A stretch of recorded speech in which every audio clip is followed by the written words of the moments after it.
content of this channel is for mature audiences. Parental discretion is advised.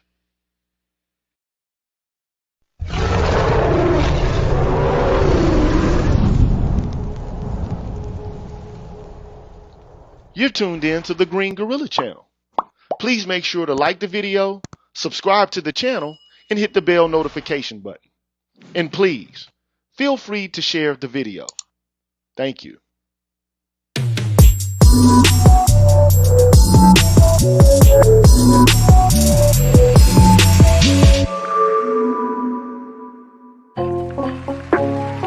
What's cracking, everybody?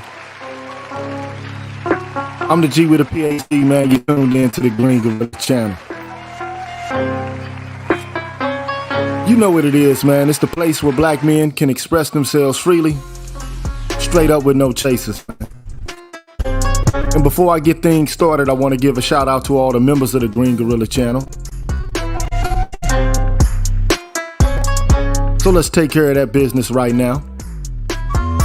Shout out to K-Ron S, True King 337, Javon Thompson, Anthony Davis, BGS Ibmore, Life of Commerce, Raphael Brown, Professor Carlton Jones, Rais Muajid, Lionel Jean Louise, Artisan MC Desmond Brown, Donnell 360, Kisses from Afar, Herbert Lewis, Seven Coast Dojo, Rogish the Billmonger, Destro 1, Pulpit 28, Michael Ross, Charles Rogers, Papa Didas, Travis King, Adam Williams, B. Hillfire, Rick Ross, Sandra Jean 955, Timothy Blewett, Brotherly Love, Charles Gilmore 3, Diego Harry, Patricia Colley, 7Q Pick, Kwaku Asasi, Supertech, Gregory Oliver, Greg, Antonio Ferria, Barry Little, Alan Wiley, Mr. Valentino, Jason Hales, Black Men Being Brutally Honest, 77 Base X, Omni Americana, Cameron 87, Deshaun Nolly, Brian Peaks, Nelso, Apex Prowler, Kareem from, I'm just going to call it Kareem Henry, Doc LaRock, J. Charles, Mark Holt, Lee Ways, Jeffrey Speed, The Face, Mark Swift, Show Me Black Dog, Odd Collar, Donald Watts, Cozy Corner, HipHop.catv, Coach DC, Kashif Caldwell, I Am Black Man, Nichita, Mr. Blue Collar, Barnolis, Kyle J. Sura, I'm Just Jules, Brian McMurray, TD Hip Hop Media, Drew Main, Mr. Heat, Afro Shop, Sir Anthony, MLR, Universal 178, Black Sword 404, Rashid Barnes, Aaron Smith, DH, C-Truth the Revelator, Gold Professor, Arthur Unknown, Dr. Tiasan Johnson, Kalan Jakala, Ricky Dawson, Cedric Bowman, True 7360, BK Born, Shaheed, James Washington, Hostile AWW, Pierre Marvin Battle Jr., and my brother in heaven, Force Windu. Also, I want to shout out Jules Winfield, Romello Scuggs, Dornell Smith, Excalibur, Jason Warren, Soul Pen, Anu219, Pursuer Prisoner, Taz, Kwaku 217, Dragon 59, Supreme Ibmore, Adrian Hicks, Jay Bailey, Mr. Michi Momal, and Asangwa. Shout out to y'all, man. Y'all deserve a round of applause. Thank you.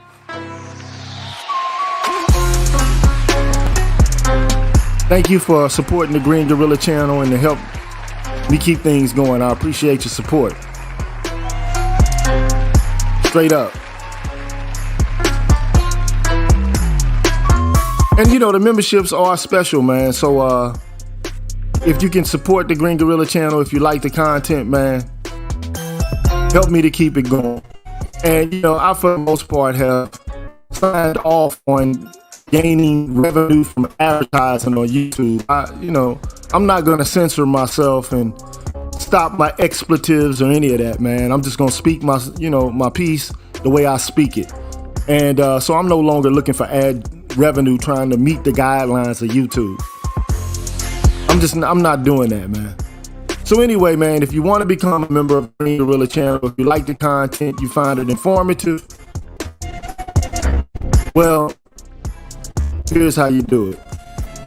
What's good, everybody? I'm the G with a PhD, and you're tuned in to the Green Gorilla channel, the place where black men can express themselves freely, straight up, no chaser. Today, I want to introduce you to my new membership program. It consists of 5 levels where you can invest in the Green Gorilla channel on a monthly basis and receive level-specific perks. Memberships are special because they improve the quality of the content of the channel and will help me to be able to keep the channel going.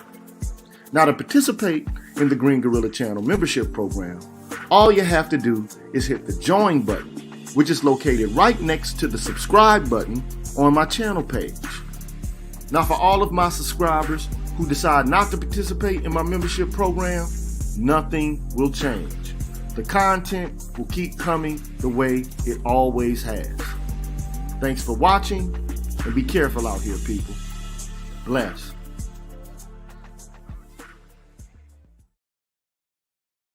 All right, man, I'm back.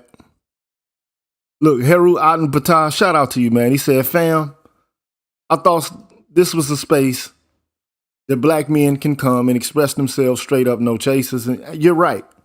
It should be exactly that. So that's why I'm no longer trying to, make sure that I meet the guidelines of YouTube. At this point, man, I'm just not trying to get revenue from YouTube, man, from advertisers. Because my material, my content is just not going to be advertiser friendly. It's just not going to be. But shout out to you, bro. Shout out to all the people in the chat. Brian Evans, Carlos Jones, J3, Brian Evans again, let me see. I'm looking through names. Derek Holmes, Phil Brad, Robert A. Campbell, Chubby Chase, Adam Williams. Shout out to y'all, man. So look, I saw what was going on with this DaBaby situation, and I thought I might talk about it. And, he lost some bread, man. He lost some money because he said some things that were offensive to the LGBTQ community and that could have possibly or potentially been hurtful to people who are dealing with the awful and terrible disease by the name of HIV. And what I don't want to do is, go out on a limb and say that I have no empathy and I don't sympathize for people who are suffering from terminal diseases. But I mean, for the most part, HIV is not a death sentence like it used to be. So, I mean, people are surviving decades or more with this, this virus, this HIV virus, which can, become full-blown AIDS. It can happen. But I mean, with, the antiviral medications that they have nowadays, people are, if they maintain a healthy lifestyle and they consume their medication, they pretty much can live long and productive lives. But they still carry the disease around with them. And that disease could be of potential harm to another individual if they decide to not disclose it and have unprotected sex. We know this, okay? So what I first want to do is show you the clip that DaBaby, is getting canceled over, where he's being, basically attacked by the politically correct culture. And I'm not, again, I wouldn't have said it in the way that he said it. But, I mean, let me just show you the clip, man, so I don't put my foot in my mouth, because I got some things to say about it. So let me just show the clip. You didn't show up today with HIV, AIDS, any of them deadly sexually transmitted diseases that'll make you die in 2-3 weeks. Put a cell phone light in the air. Lady, if your pussy smell like water, put a cell phone light in the air. Fellas. Lights up. Fellas, if you ain't sucking nigga dick in the parking lot, put your cell phone lights in the air. Let's be real about this shit. Yeah, keep it fucking real. Some of y'all niggas suspect as a motherfucker. Let's be real. Okay. The man didn't say anything other than, 15 seconds worth of, banter about if you ain't got HIV and you don't have one of them diseases, you're going to die in about 2 or 3 weeks, put your lighters up, put your phones in there or something like that. And then he went on to say to the women, if your PUSSY is clean and, and it smell like water, put your lighters up, put your phones up. Then he went on to make a homophobic comment. Basically, if you ain't sucking people off in the parking lot, which to me, it is a homophobic comment. It just is what it is. Okay? Now, Here's the issue with me, with this critique of the baby. Like, are any of the people who are critiquing him about those comments, are these people who actually listen to this man's music?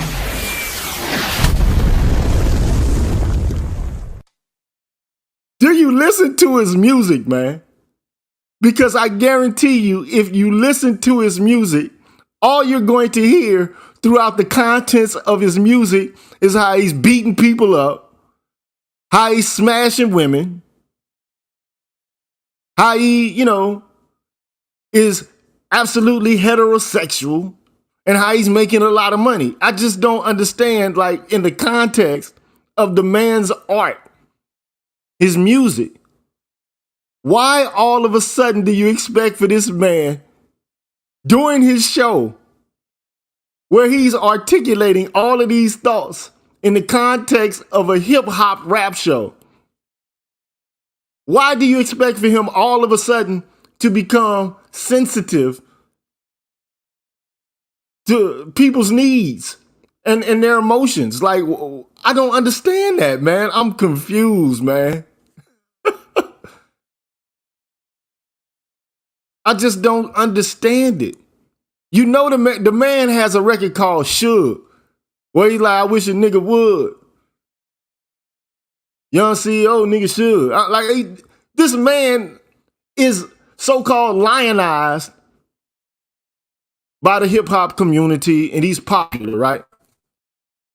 This man murdered another man, which I really, to be perfectly honest, given the context, I mean, I kind of had my time to peruse why he shot the man, because somebody brandished the weapon on him and he shot the man in a Walmart. Okay. But for crying out loud, man, the man is a gangster rapper. So look, our business, a business too. Why are folks expecting socially sensitive content from a gangster, street rapper? Thank you.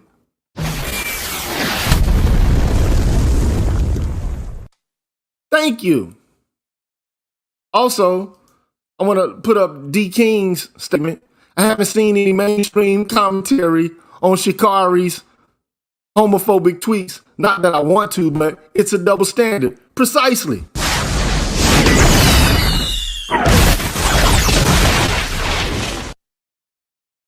But we already know what the deal is. A black man says that he's fair game to attack, to criticize, to critique, to evaluate, to put under purview. But like, women don't have that kind of scrutiny. They just don't. So they can make a comment about somebody gay. They can call women bitches. They can assault men. They could kill men. They're going to get the benefit of the doubt that they did it for a reason. There's some sort of justifiable reason for why they said what they said or they did what they did. This is just the kind of culture that we live in. But here's the deal.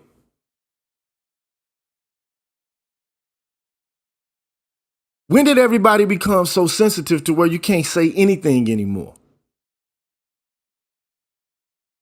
When? As soon as you say something, especially against the LGBTQ community, they're going to come out just like the Jews would come out and defend themselves. And they're going to defend themselves through money and buying power. This is all about branding. And I find it disturbing. It's one thing for you to not like what a person said, to, be taken aback by something that somebody says. But damn, to create social deaths for people, it's a form of mob justice and banishment. That's what cancel culture is to me. But how do you reconcile having this attitude about this guy, but at the same time, you're consuming his music that's chock full of the same kind of sentiments? I find that a little bit strange. Well, I don't find it strange at all. To be perfectly honest, I just find it to be some bullshit. That's just my opinion.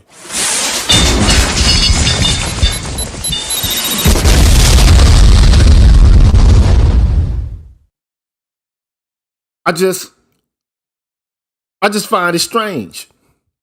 So it's okay for him to talk about killing, shooting, murdering, fornicating, being, misogynist, whatever the case may be in his music. It's all that's good.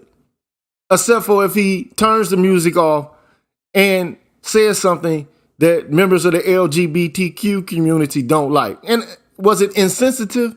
Yes. Was it insensitive? I think so, especially what he said about HIV. I think it was insensitive. I do. But yet and still, people say these kind of things all the time. They talk about poor people in music. If you ain't broke, put your hands up. If you ain't homeless, you a bum, blah, blah, blah, put your hands up. They say this about, if you keep your body clean, keep your hands up. If you shining, baby, you got your light shining, put your hands up. If you ain't a hoe out here, on the cock carousel, put your hands up. People say that all the time. But now the baby has apologized. He's trying to, hit the circuit and, let people know that he didn't know. He didn't know his comments would be so offensive. So now he's been neutered, to be perfectly honest. Just like Nick Cannon was when what he said about the Jews. He's been neutered. He's got to backtrack. He's got to take his comments back and then talk about how insensitive he was and about how he really actually loves, members of the LGBTQ community and really actually supports them, so on and so forth. Now he's got to backtrack. And the only reason he's going to do so is because they're fucking up his endorsements. So he's going to go out there and make nice, apologize for people he may have offended, and this is going to please the LGBTQ community because they have power. They have the power of shame. That's what they have. They have the power of shame. They have the power of shame, which then impacts or affects corporations, which then has the impact of affecting your bank account. That's what this is all about. But it's funny though, man. When did corporations get in the business of censorship?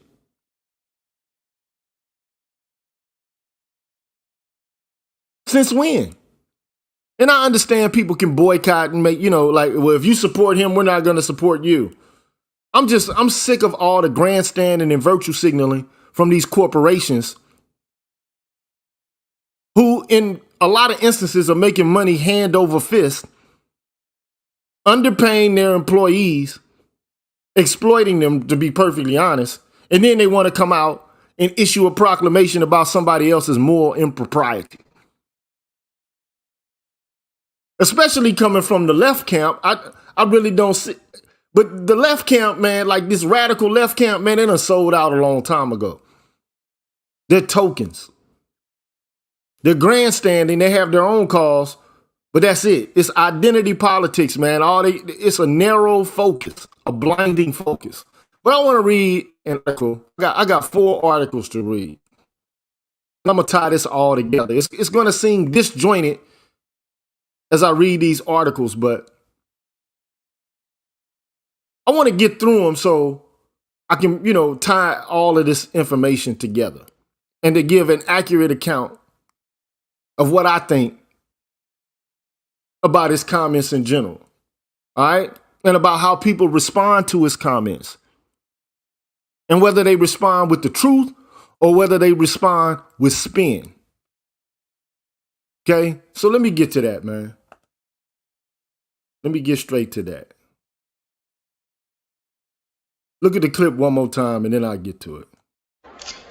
You didn't show up today with HIV, AIDS, any of them deadly sexually transmitted diseases that'll make you die in 2-3 weeks. Put a cell phone light in the air. Lady, if your pussy smell like water, put a cell phone light in the air. Fellas. Lights up. Fellas, if you ain't sucking nigga dick in the parking lot, put your cell phone lights in the air. Let's be real about this shit. Yeah, keep it fucking real. Some of y'all niggas suspect as a motherfucker. Let's be real.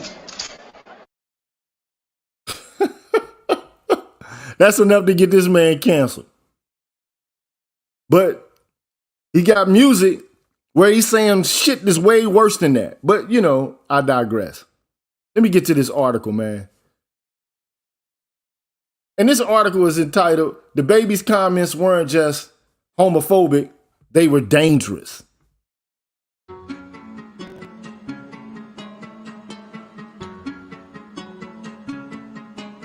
I assume you could all see that.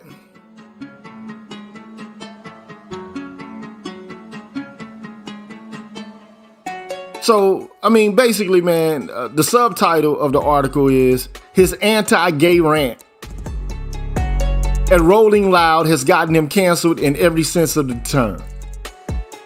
And some people like that. They're like, okay, yeah, cancel him, get him, get him, get him, get him. But you love his music, though, where he's saying all that and worse. Okay.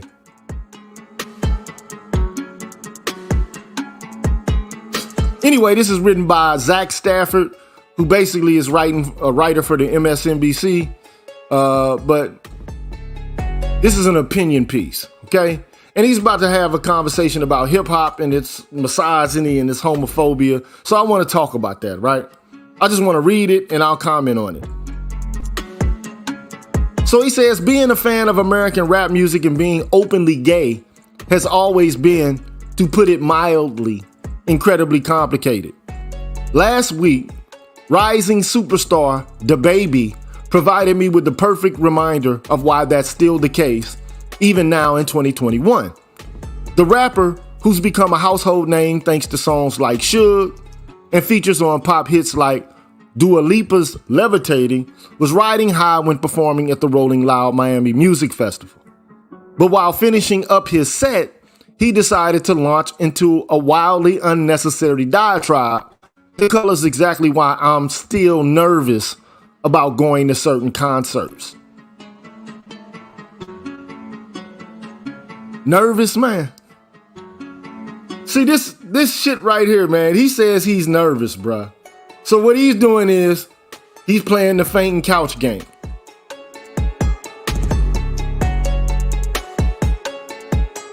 I'm just saying, man, like, when is the last time you seen somebody fight somebody because they're gay?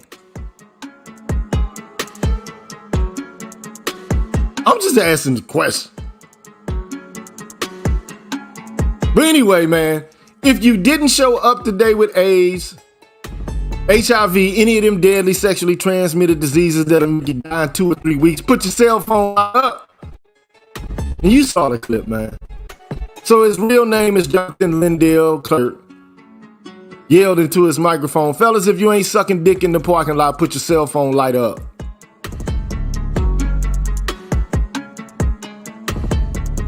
Are the remarks insensitive? I think they are.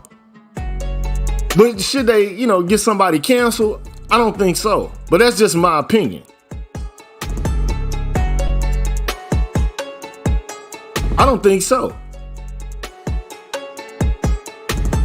I think ultimately what this man is saying when he's making this statement is, for one, he's saying, look, if you keep your body clean, if you're disease free, put your lighters up, which is a little insensitive, but at the same time, it's not unexpected in hip hop. This is the kind of shit that goes down in hip hop all the time. People say shit like this all the time. If you got your money up, put your lighters up.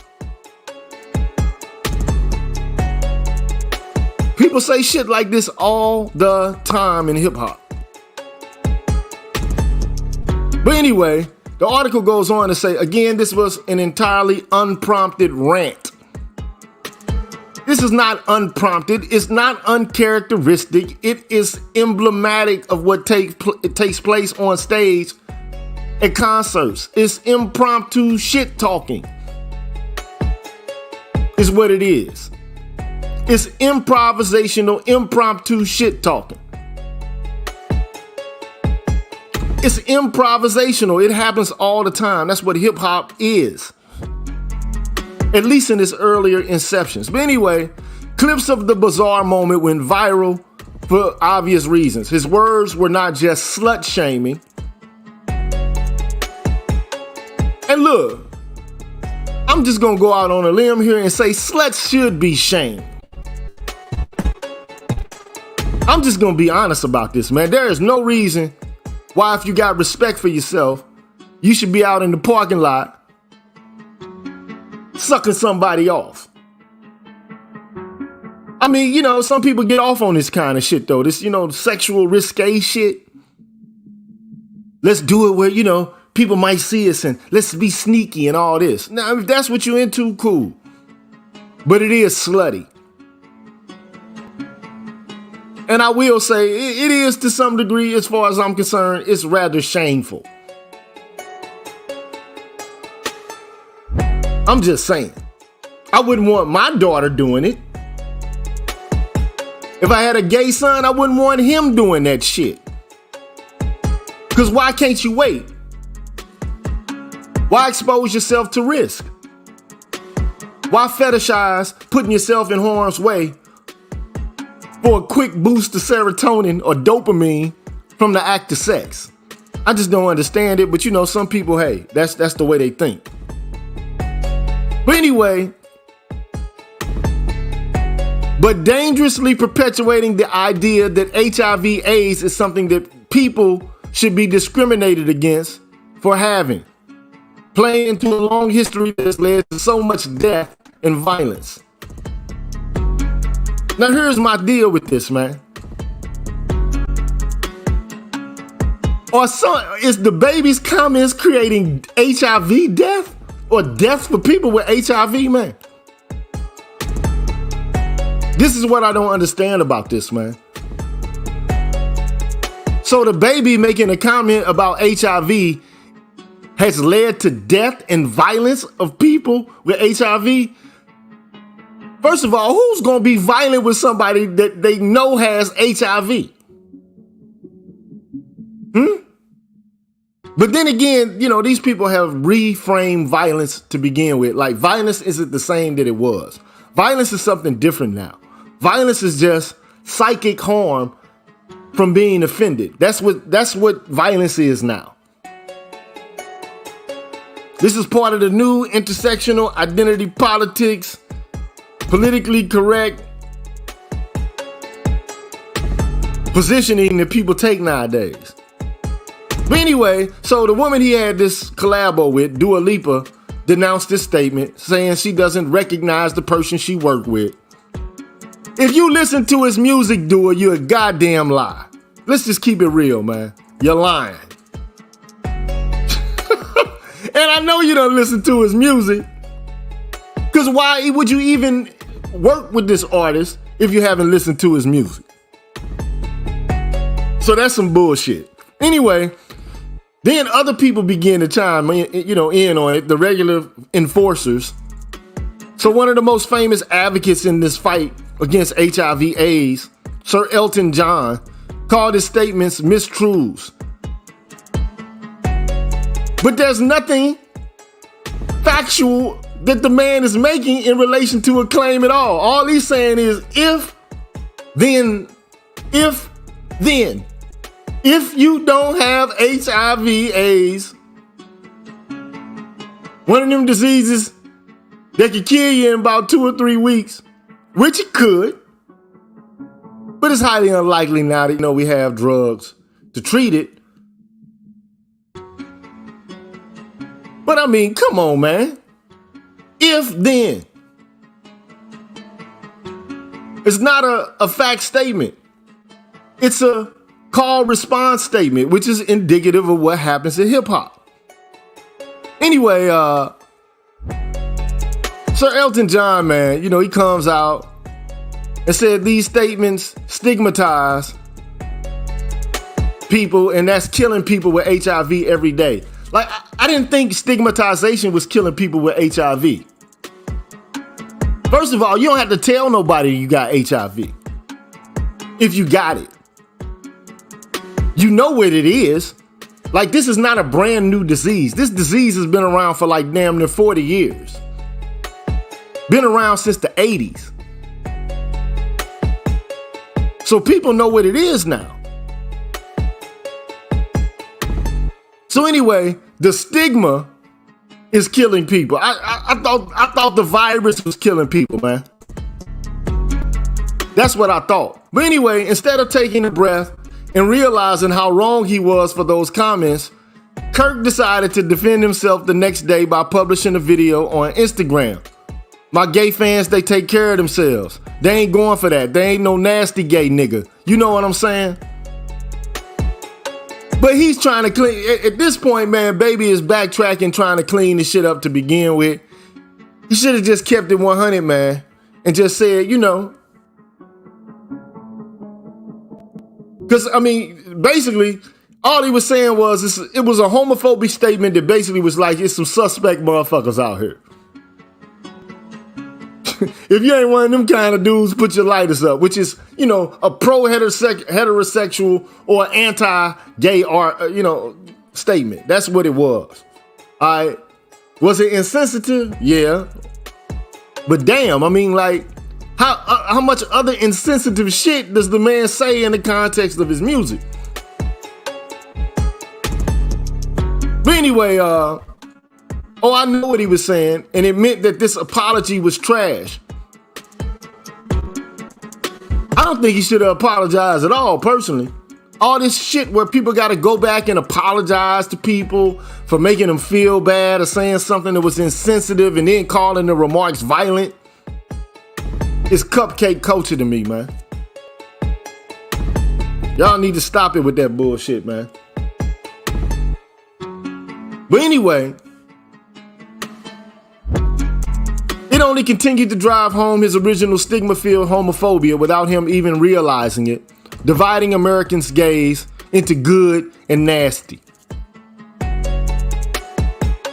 And look, let me just say this shit, man. We have to tell the truth about sex, man. Some sex is nasty. Some shit some people do is immoral. Like, right now, you got people in the academic community who will basically say, you don't have to disclose the fact that you're HIV positive to have sex with somebody. I'm like, huh? Are you serious, man? They going so far as to say shit like, you don't have to tell people that you changed your sex, that you got HIV, none of that shit. It's all good. You don't have to tell people. Like, really? Now, you don't have to tell people. We know that there's nothing forcing you to tell someone. But if you have some sort of morality about you, you should be disclosive about that. But that's just my opinion. But I mean, you know, common sense ain't common nowadays. Anyway, he goes on to say what Kirk doesn't realize is that HIV turned 40 this year, and yet there's no real end in sight for when the epidemic will end.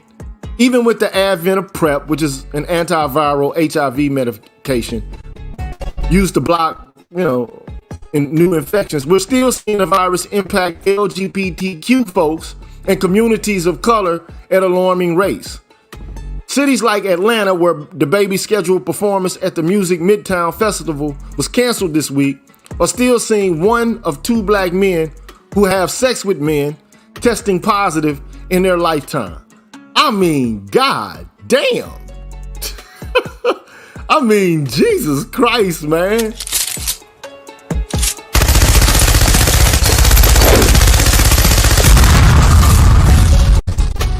I gotta stop the music on this, man. Wait a minute, man. I got to read that again.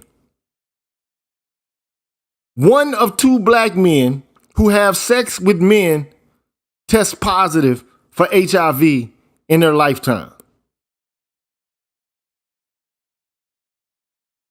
It's not because they're engaging in oral sex in a parking lot, a behavior that is statistically impossible to transmit HIV infections, which that's bullshit. That's a lie. That's a flat out lie. It's statistically impossible. No, man. It all depends on what condition you're in. If that woman got a sore in her mouth or that man got a sore in his mouth and you got a sore on your penis or a scratch or something like that, or there's blood in their mouth because they got a cut or anything, that can happen. Yes, it can happen. And you can transmit all kinds of disease through oral sex. Gonorrhea, syphilis, herpes, non-gonococcal urethritis, all that shit can be spread through oral sex. So stop the cap. We gotta start telling the truth about this shit, man. But I do agree that it's not because they're engaging in oral sex in a parking lot. I agree with that though. But you know what that leads to. Like if you're gonna have oral sex with somebody in the parking lot, why not let them pop it in your anus if you're gay? Why not? I'm just saying. Why not? And it's not the stigma that's killing people. It's not the stigma that is creating the conditions in which one of two black men who have sex with men are tested positive for HIV. That's not the reason why these people are being subjected to death. It's the actions itself. It's the act itself. Y'all don't hear me though, man. It's the act itself.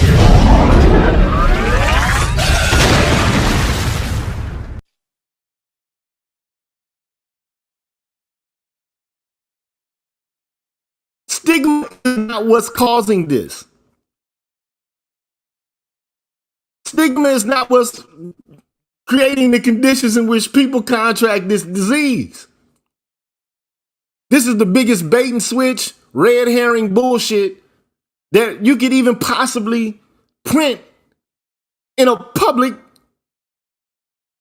forum, and then everybody will just accept it. Look, I understand, man. Like it's a deadly disease, and people can be like psychologically depressed and fearful because of it. I get that. I understand that, man. But for crying out loud, man, that's not how that disease kills people, man. Stigma. That's not how the disease is contracted. It's not contributing towards people's deaths as much as the virus itself is. Let's just get that out of the way. Anyway, so he goes on to say, for many years as a journalist, I've traveled around the country meeting people who are HIV positive and interviewing them about their lives. So he's going around the nation having these anecdotal, which I don't have a problem with anecdotal evidence. I really don't. Okay? But a consistent thread through all of them was the dangerous, or not the dangerous, but the tremendous stigma they faced. I mean, look, people with all kinds of diseases are stigmatized because of them. Herpes, other kinds of sexually transmitted diseases. But anyway, they say sometimes it was the othering they felt as a gay person leading them to engage in higher risk behaviors because they didn't feel comfortable talking to doctors or friends about safer ways to have sex. So in other words, because they don't want anybody to know and they're involved in acts of self-deception or they're depressed about this disease because people don't want the shit. Come on, let's just be real, man. Nobody want that shit, bro.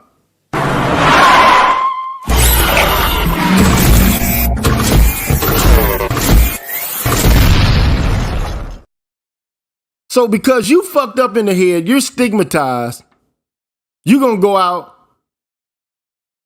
and engage in risky sexual behavior with somebody else and have them face the same kind of stigma and psychological depression and worry as you? That shit is ridiculous, man. Like, I mean, so basically, because the disease causes you to have some sort of psychological pain, you're going to say, fuck it, I'm going to spread the shit around. I'm just going to fuck the...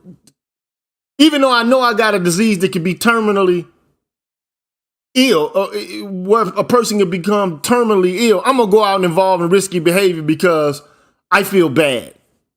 That's bullshit, bruh.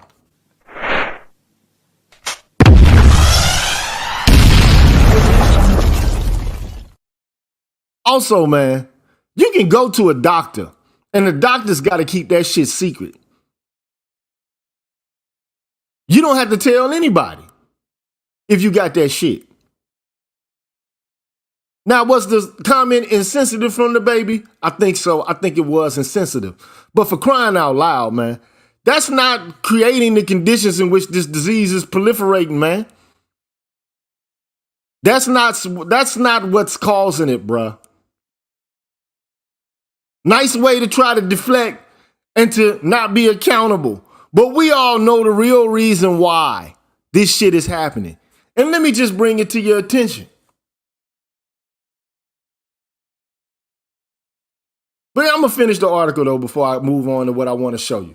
What many have told me, and what I personally know to be true as a black gay man, is that is that to stop this virus from continuing to ravage communities for another 40 years, we have to stop reducing the people whose lives it impacts to harmful stereotypes about the disease they carry in the ways Kirk did twice.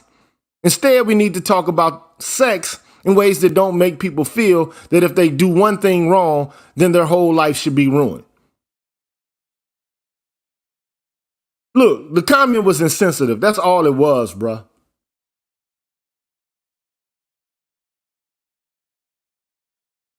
Because you could be a straight man and get this shit. Straight up. Real talk. Male-female intercourse, you can get this shit.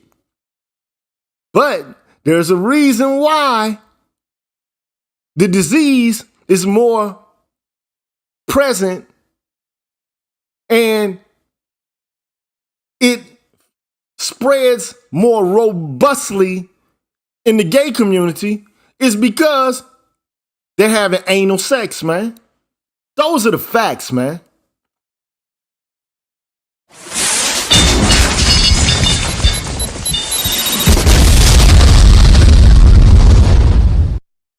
Those are the facts, man. And I'm going to show you why. How is HIV passed from one person to another? It's not because of stigma.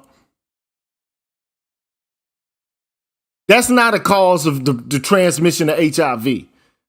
The most proximate cause of the transmission of this disease is sex, sexual contact. That's how this shit is caused. Straight up and down, no special effects. Most people who get HIV get it through anal or vaginal sex, or sharing needles, syringes, or other drug injection equipment. This is from the CDC, the Centers for Disease Control. Okay? And then it says there are powerful tools that can help prevent HIV transmission. Can I get HIV from anal sex?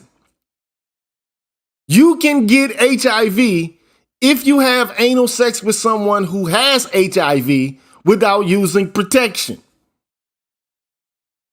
I'm sorry, but if you know that you're going through a thing and you got HIV and you have unprotected sex with somebody else, so you're going to engage in some risky behavior,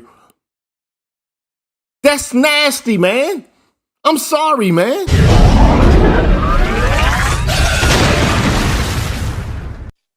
That shit is wrong, bro. It's wrong. It's immoral.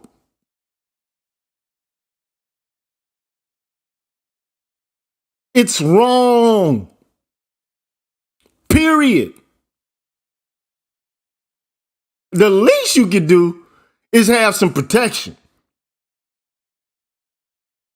But if you know you got that package, that's what we used to call them when we was young, that package. If you got that package, come on, bruh.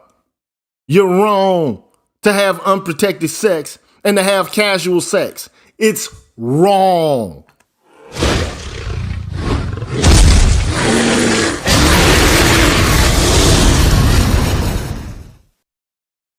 That shit is wrong.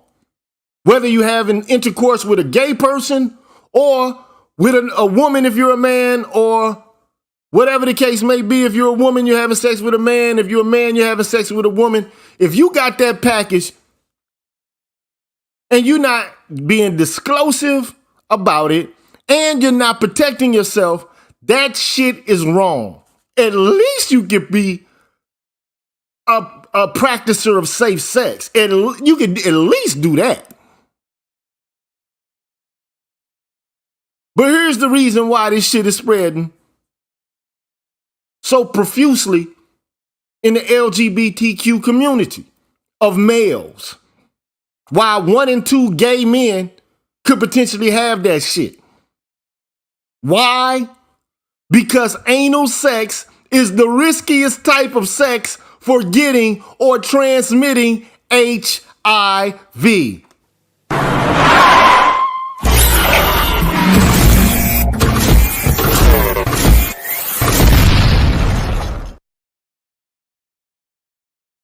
That's the truth. It is what it is.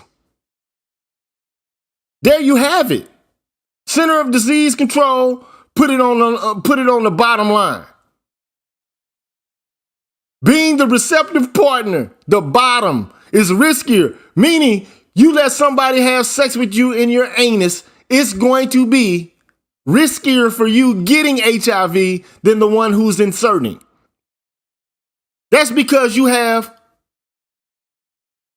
millions of receptors in your anus and blood vessels, in your intestines, man, and in the canal leading out of your rectum.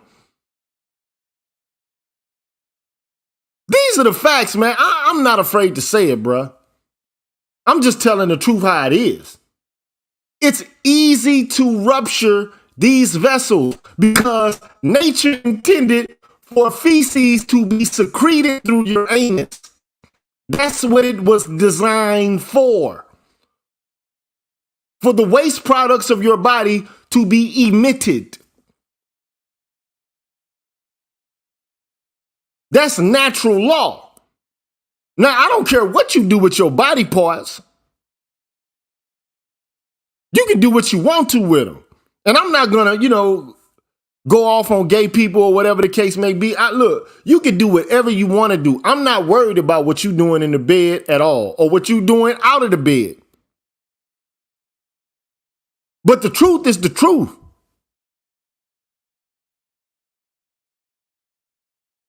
Feces was made to come out of your anal canal, bruh. Not to have things going in and out, in and out, in and out, in and out, in and out. And your rectum is not designed to basically deal with that sort of friction. That's not what it's intended for. You don't have natural secretions that come out to lubricate your anus. Now, if you want to cancel me because of that truth-telling, I don't care. It is what it is. The vagina produces natural secretions because that's what that's made for. That orifice is made for something going in and out, in and out, in and out. That's why anal sex creates the kind of complications it does related to this disease. Because it's easy to rupture the vessels in that body part than it is in any other. Period. End of story, man.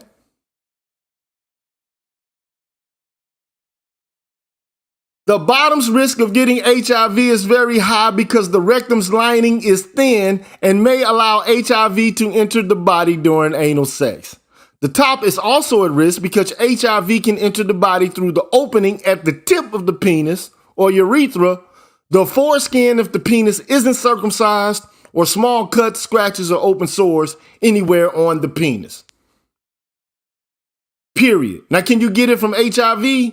I mean, can you get it from vaginal sex? Yes. It's less risky for getting HIV than receptive anal sex.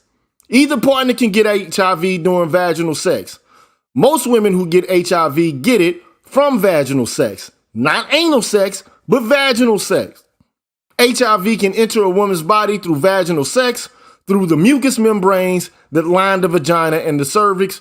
Men can also get HIV during vaginal sex. This is because vaginal fluid and blood can carry HIV. They can get it through the tip of their penis or urethra, the foreskin if the penis isn't circumcised, or small cuts, scratches, or open sores anywhere on the penis. Period. So what are some rare ways that HIV has been transmitted? It has.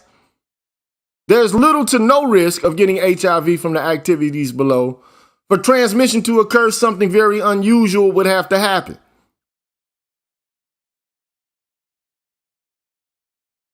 Basically, if you got sores, herpes, a scratch or something like that, you're having rough sex, it can happen. It's not impossible, but it can happen. Probably won't happen, but it sure can. But anyway, still, you can still spread other diseases from that shit.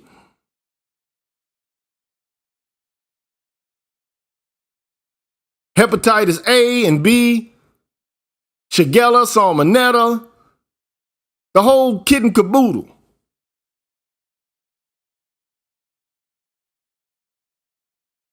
So you can get it from brain. It's possible. I wouldn't risk it with some random, but that's just me. Maybe it's all good to you.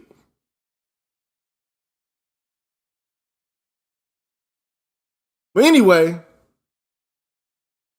the next order of business I want to say is, man, and I'm gonna show the baby's comment one more time.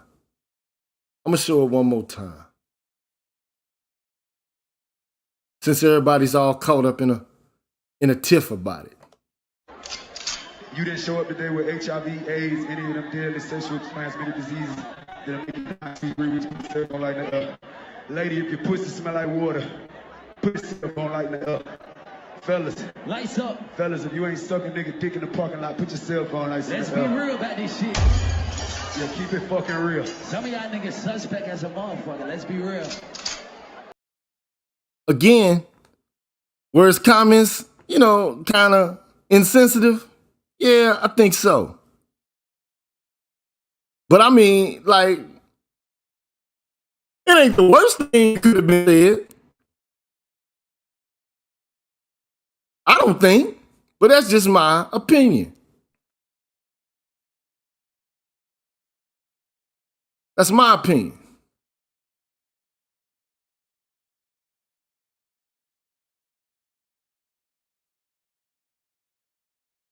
That's my view. Now, should a man be canceled because of this? Probably not. But the thing that also kills me about this is you got all these people from the LGBTQ community not telling the truth by saying, look, this shit is risky, man. Like, anal sex is the most risky form of contracting and spreading this disease.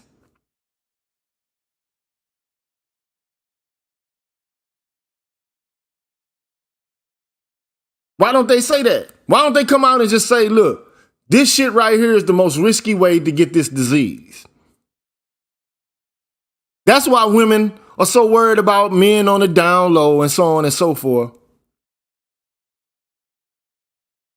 And it's like Royce J said, look, I don't see where he said explicitly anything bad against homosexual. I didn't hear anything either because he says worse things about other dudes. But of course, you got to have a protected class of individuals in this culture, because anything that you do to critique them people, all of a sudden you become public enemy number one. That's how they framed all of this. Now they can call you, the white people, black people, they can call you a sexist, rapist, abuser, deadbeat, Whatever the case may be, they can call you every name under God and talk bad about you. But if you say anything about them or their behavior, you become public enemy number one. Then they want to take your money away. They want to shame you and tell you how you're creating issues for them. You're creating violence against them. That's just ridiculous to me. But that's just my opinion. That's my view. But then I want to bring this to another direction, though. I want to take it to another direction. I said I was going to read some articles. So the next thing I want to do is basically say, look, and I got an article. The struggle of gays is not the same as blacks. Period. It's just not. What gay people have gone through in this country, it ain't the same as the black struggle. Gay is not the new black, bruh. But they're trying to make it so.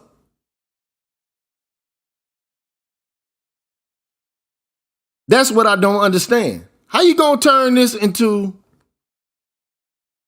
an issue comparable to that of black folks? That's what I don't get. So let me get to that.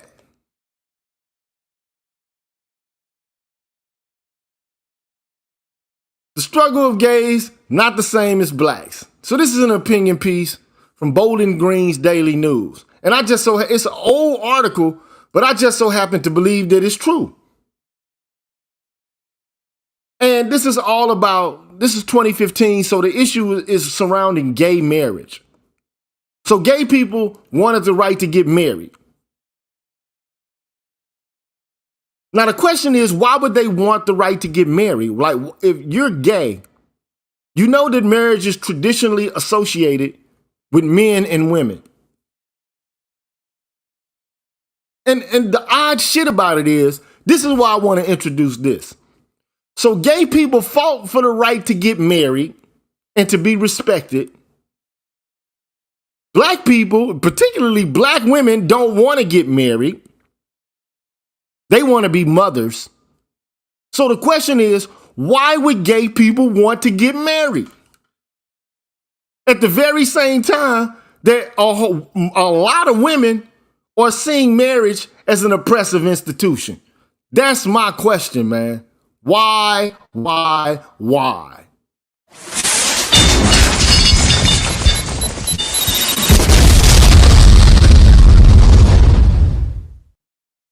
Gay people want to get married.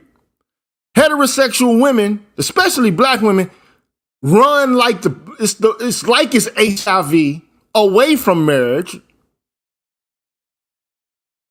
And then we sit and we wonder, what the fuck is going on with this culture? What the fuck is going on with this culture? I'm confused, man. I was born in the 70s. So I know changes take place in culture and society. I understand that nothing stays in the same place. But damn, explain to me why people who are gay would fight for the right to get married, while heterosexual people, especially black folks, would fight for the right to not get married. I mean, like fight, like taking a vampire inside of a church. Why, man? I just don't understand us, man. I don't get it. So anyway, the article is relatively short. It says, as a country, America is greatly divided over the issue of same-sex marriage. It exists now. We talking about 6 years ago. It exists now. They fought and they got that right. So a recent Washington Post ABC poll shows Americans are equally divided on this issue. I don't let them get married if they want to. You can do whatever you want to, man. You want to get married? Okay, fine. That's on you. If that's what you want to do. Anyway, the U.S. Supreme Court has said it will take up the issue to determine if dozens of states in which voters overwhelmingly approve gay marriage bans are legal. So you got some states that was like, nah, we don't We ain't fucking with that. We not rocking with this gay marriage shit. It should be Adam and Eve, not Adam and Steve. Okay? We believe voters in the states where those bans were voted in should have their voices upheld by the high court, but ultimately it is up to the justices to decide on the constitutionality. One aspect of the same-sex marriage debate that is a concern and seems insulting to the black community is how some advocates compared the issue to the civil rights movement. But that's how all of this shit works, bruh. They stepped right over the civil rights movement, said, fuck niggas. We got something more pressing, more important to contend with right now. So we'll shelf whatever you got going on. Yeah, you still living, a lot of y'all still live in the ghettos. A lot of y'all still on welfare. A lot of y'all still have mass incarceration. A lot of y'all still, are behind because of the wealth gap related to the injustices of the past. But we're not going to contend with that. We're going to deal with the LGBTQ shit right now. We're going to deal with women's issues right now.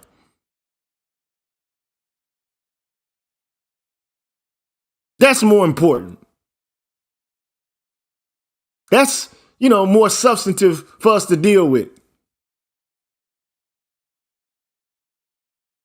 Anyway, comments such as these have rightfully brought angry responses from some leaders of the black and gay communities. They believe the struggle for civil rights and the issue of same-sex marriage couldn't be any more different. So last year, and this is in 2015, it had to be in 2014, last year, 110 black pastors filed an amicus brief in Michigan, not only opposing same-sex marriage, but in the brief, they rejected comparisons between the gay movement and the civil rights movement. So you had one civil rights activist, his name is Reverend William Owens. He's the founder of the president of the Coalition of African American Pastors. And he says there's no comparison between the civil rights movement and the gay community's fight for same-sex marriage. Even the conservative gay journalist Charles Weinkauf once wrote, newsflash. So you got even black gay people saying this, it's not equivalent. It's a false equivalency.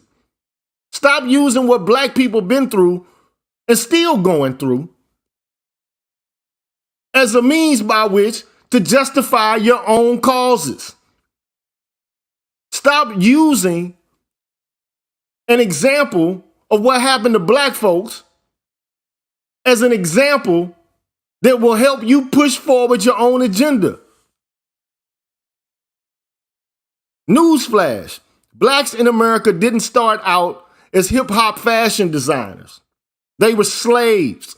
There's a big difference between being able to enjoy a civil union with the same sex partner of your choice and not being able to drink out of a water fountain, eat at a lunch counter, or use a restroom because you don't have the right skin color.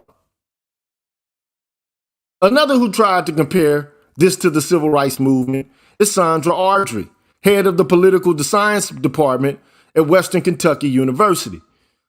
Ardrey believes it's a great issue for the courts to decide and believes it is reminiscent of the 50s and 60s when the Supreme Court stepped in to protect African Americans' right to vote.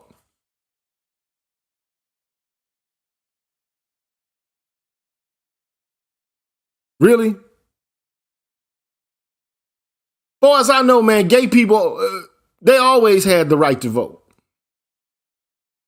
Because they're not a visible minority.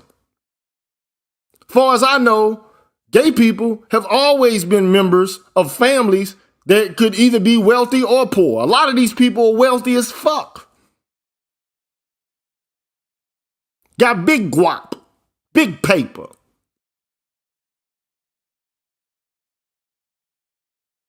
Polo, you call me while I'm doing my show, my dude.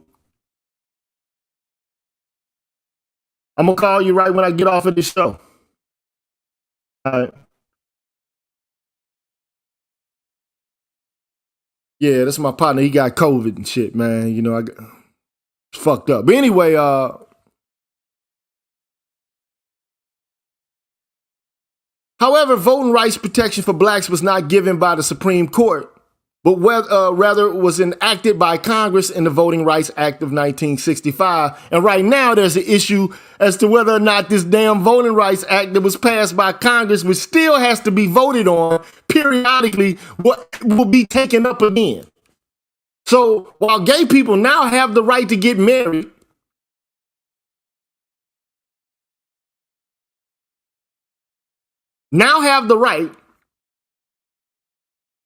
black folks is potentially, probabilistically, it's probably insignificant, but it could be rolled back.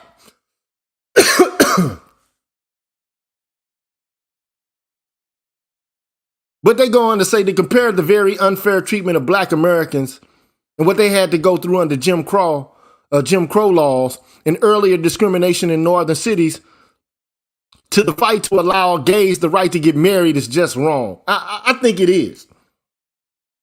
That's wrong. We talking about slavery, man. We talking about people being hung from trees.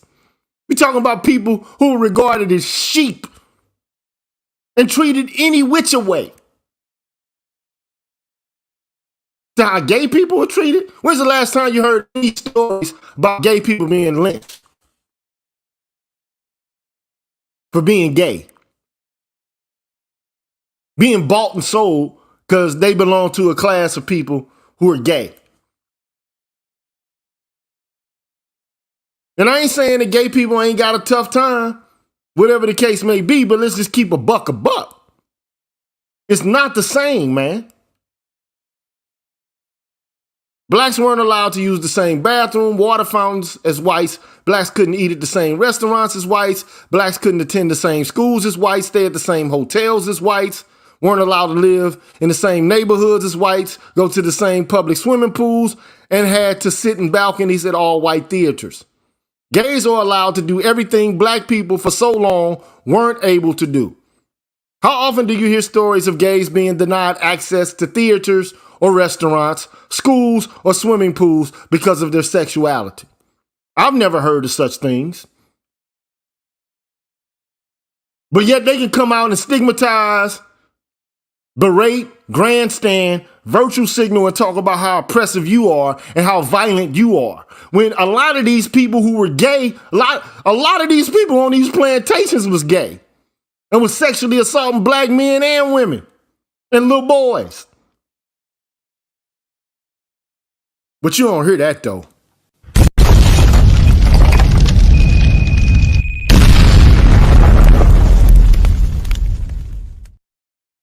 Buck breaking, and so on and so forth.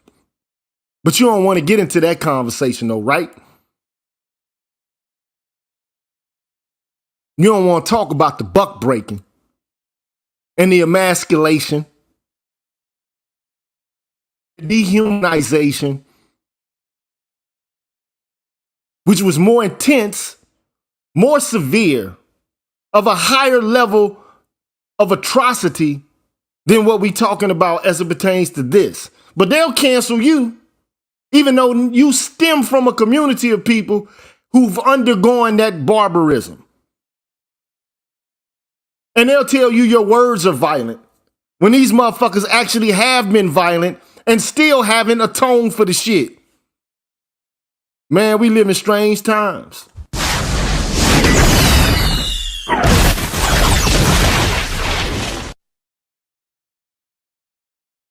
We live in strange times. That's the difference. This is why people like Audrey and others who support same-sex marriage are simply reaching to try to compare their struggle to the practices that unjustly oppress people for 200 plus years.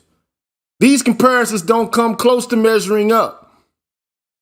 Members of the black community should be offended that people would try to compare legalizing same-sex marriage and even getting all nasty with other people about these issues and to go off on them and to try to humiliate and shame them or cancel them.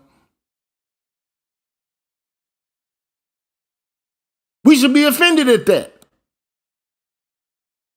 Like, hold on, buddy. The last time I checked, you ain't went through half of this. But now you still want to come out and act like you got all the moral superiority and shit. This is what I don't like about this, man. This is what I don't like about that shit. But that's just my opinion. Then he goes on to say, we believe those who are doing so are simply trying to advance their agendas. Bam, bingo.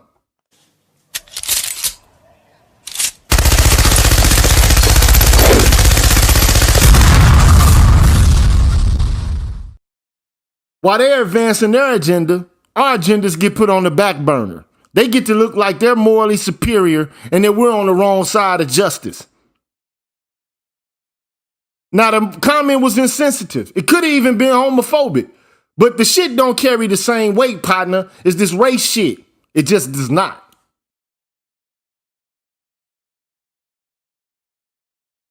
So you can cancel us, but who the fuck is gonna cancel you?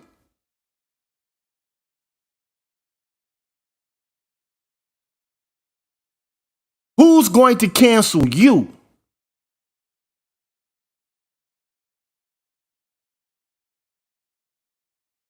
And the other question I got is, man, going back to the main screen, bro.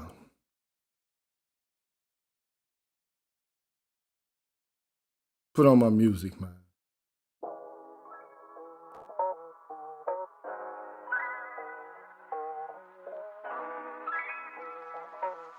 Here's the thing, man. And I want y'all to talk to me about this, man.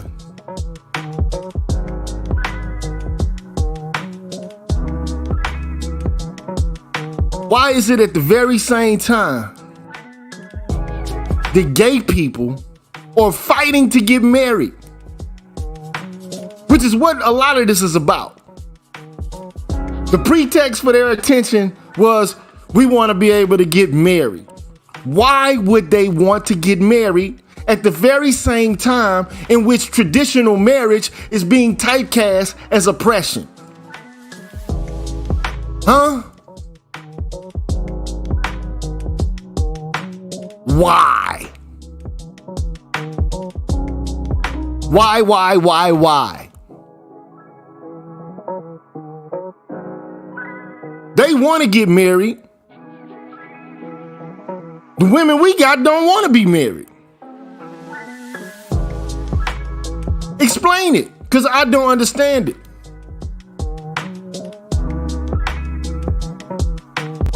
I want somebody to explain it to me.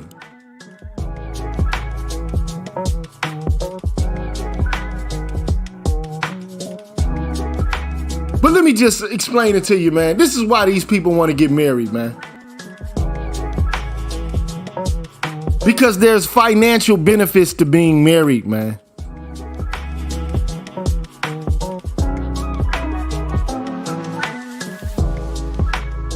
And there are health benefits associated with getting married.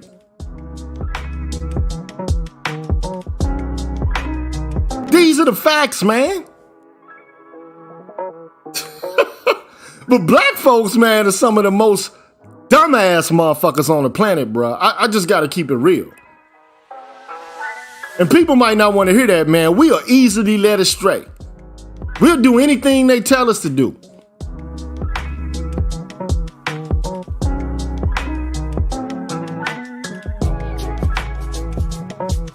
Real talk now.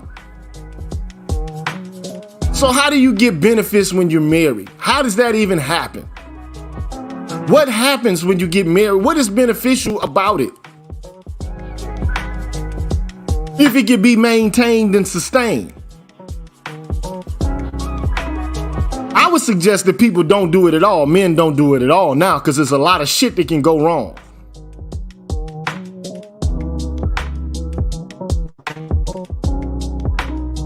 Personally. But there's at least seven financial benefits when you get married, man.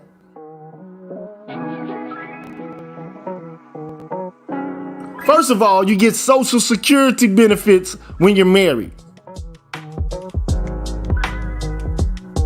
If you are a survivor, a spousal survivor,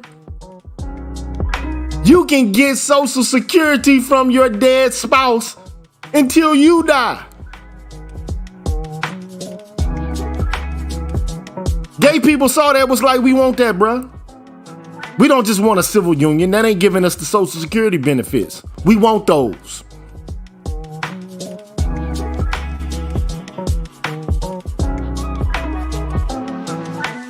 And you get disability, all that from Social Security. Then you get tax benefits.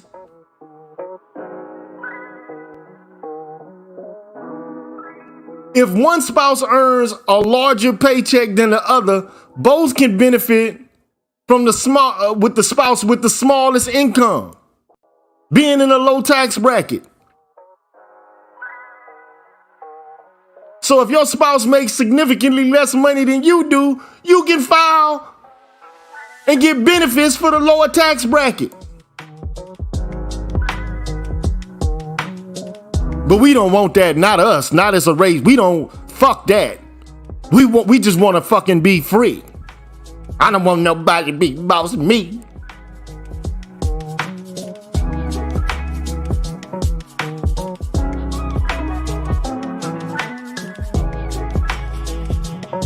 That's how we roll.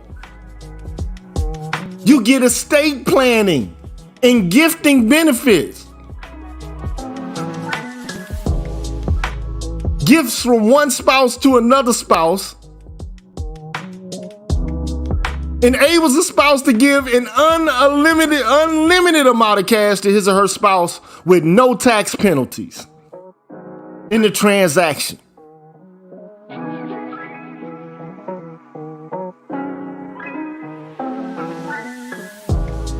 But you don't hear me though. You get retirement asset advantages. You can inherit one another's retirement plan accounts and bundle them in IRAs. But you don't hear me though. But we don't want that though. We fuck this shit. We want to be free. We want to just fuck.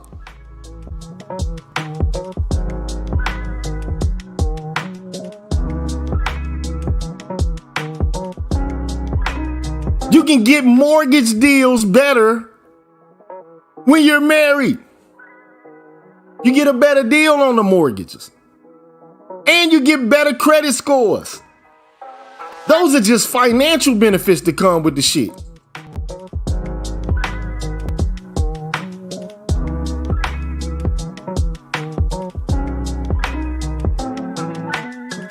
But the gay folks want it. We live in a community where nobody wants it.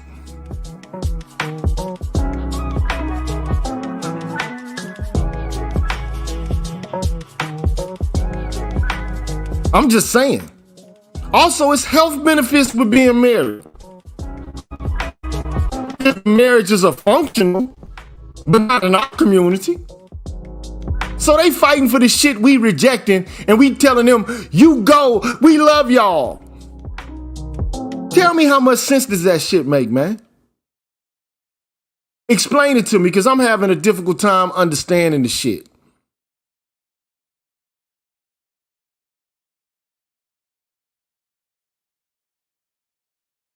I'm just having a difficult time comprehending it.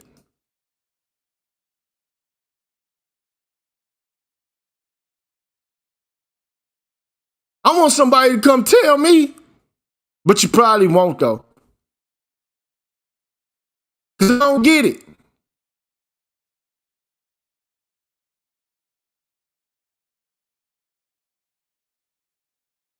We'll denounce each other and come to the aid of a group of people who use benefits that are more, apparently more intelligent than we are, have better planning and financial structuring than we do. They'll come along and take a benefit that we should be utilizing, but can't because we got too much pride.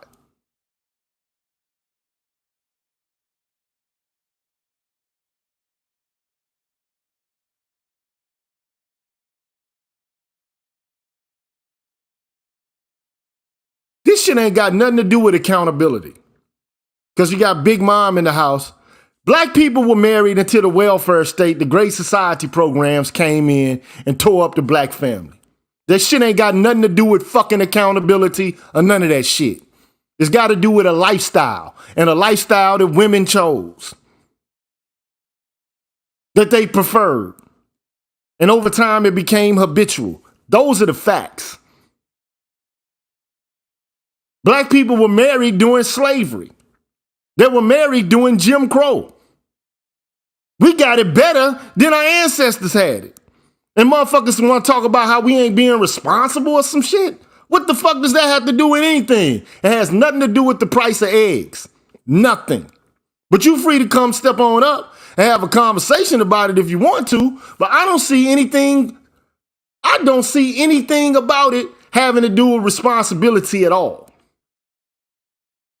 You're talking about a group of men who are more responsible than white men, Latino men, and Asian men as it comes down to dealing with their own fucking kids and spending quality time with their kids. These are the facts. This ain't got shit to do with being conquered, nation building, or none of that shit. So you mean to tell me blacks were married during slavery, which conditions were far worse than these? During Jim Crow, where motherfuckers was getting hung from trees. Then all of a sudden you get Great Society programs, Section 8, EBT cards and shit. So the government becomes the zaddy now. Then all of a sudden it's an issue? Now we ain't stepped up. Now y'all holding it down. No, y'all ain't never held it down. It's been the government holding it down.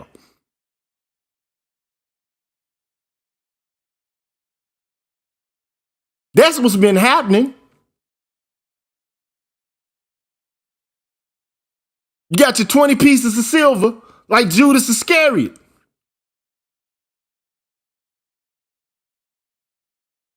Now you're strong and independent. Then you blame us for not being partners. You don't want to be partners.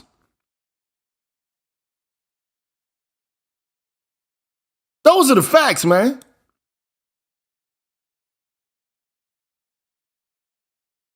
The single biggest factor in black folks not being married and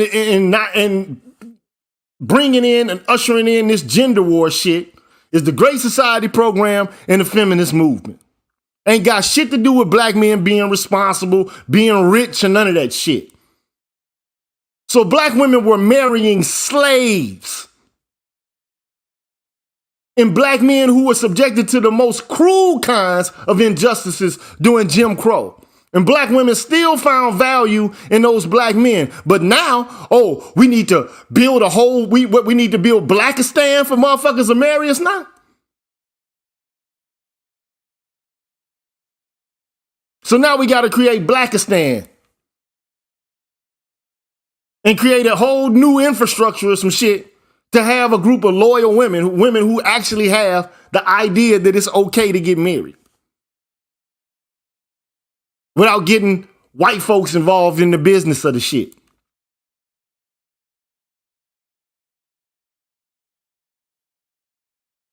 So you free to step up and tell me I'm wrong.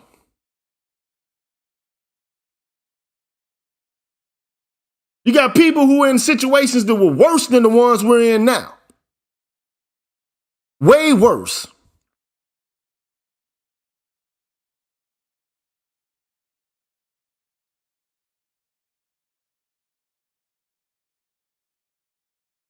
My brother from another mother, what's up? Woo! Mr. Faulkner, what's up, man? Speak to me. What's up? What's up, my professor? What's up?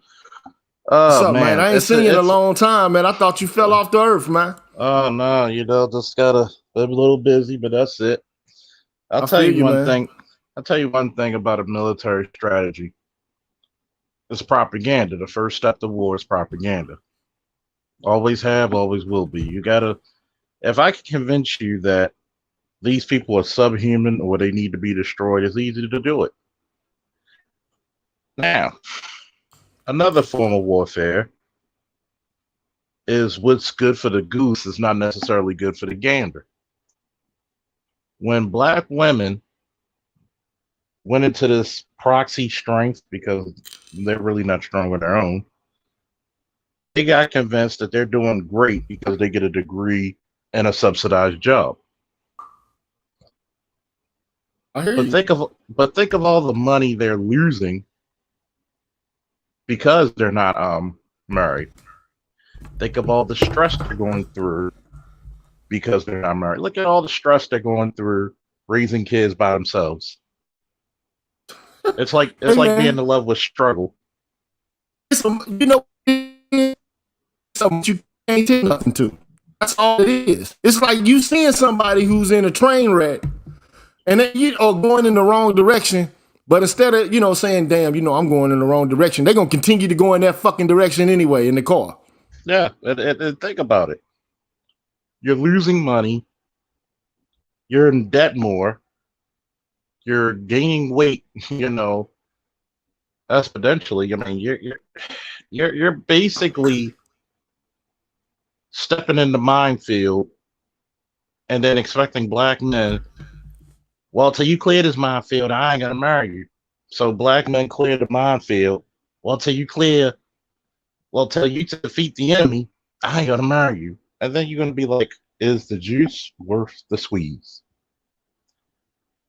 Come on, man. Like again, but I'm gonna let you talk. But I'm having dialogue with you, and I think I get exactly what you're saying, and you're right. Okay, but damn, we had more loyalty when we were in a worse position than we are now.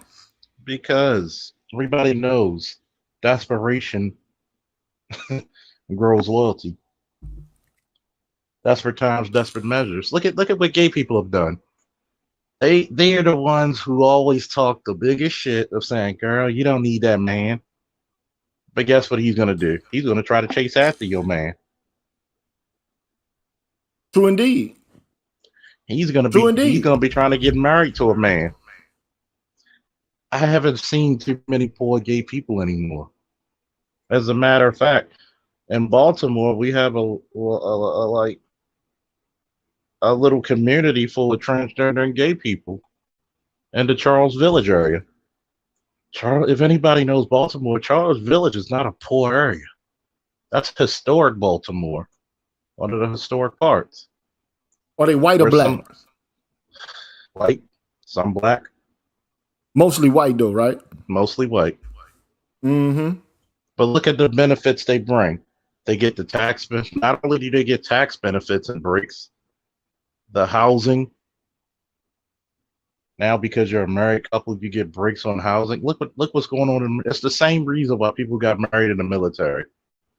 More money, more housing. You get paid more per your career. But we've talked about this ad nauseum. You know what I'm saying? It's like, first of all, your struggle ain't like the black struggle, for one. Mm-hmm. It just is not. That's actually disrespectful if you really look at it. And all of the the ostracization, the shaming and shit. Like, I get it, I understand it though. Like, you got to be more intelligent and not just say overtly homophobic shit if you're in the public eye and people are recording you over and over again. And I'm not saying like personally, I don't have no issue with gay folks, man. Not for real. No. Unless they start trying to play that white men or the black men or the white people or black people bullshit. Oh yeah, that's when I come in with the hold on, bro. Cut the cap, man. Yeah, I'm not trying to hear all that black men or the white people or black people, because we don't even have as much clout as white gay people. Exactly. And we ain't even got that much clout. And what boils down to it is this: you can't call anybody the white man of anything because, one, you got the protection for not even just the complexion, but also for the sex selection. You have more influence in the school system than we do. Yeah. So I say that again for the niggas in the back of the head. Yeah. You got more influence in the school districts than we do. We can't even get a black history taught in the schools, but they're pushing for gay history, LBGT, AFG history. Now, I'm not one to go saying, oh, we should beat up people because black people, see, people don't understand history. And my father used to say it. He said, I never heard of this gay bashes shit because when we were partying and going to the discos, them gay white folks didn't party with white folks.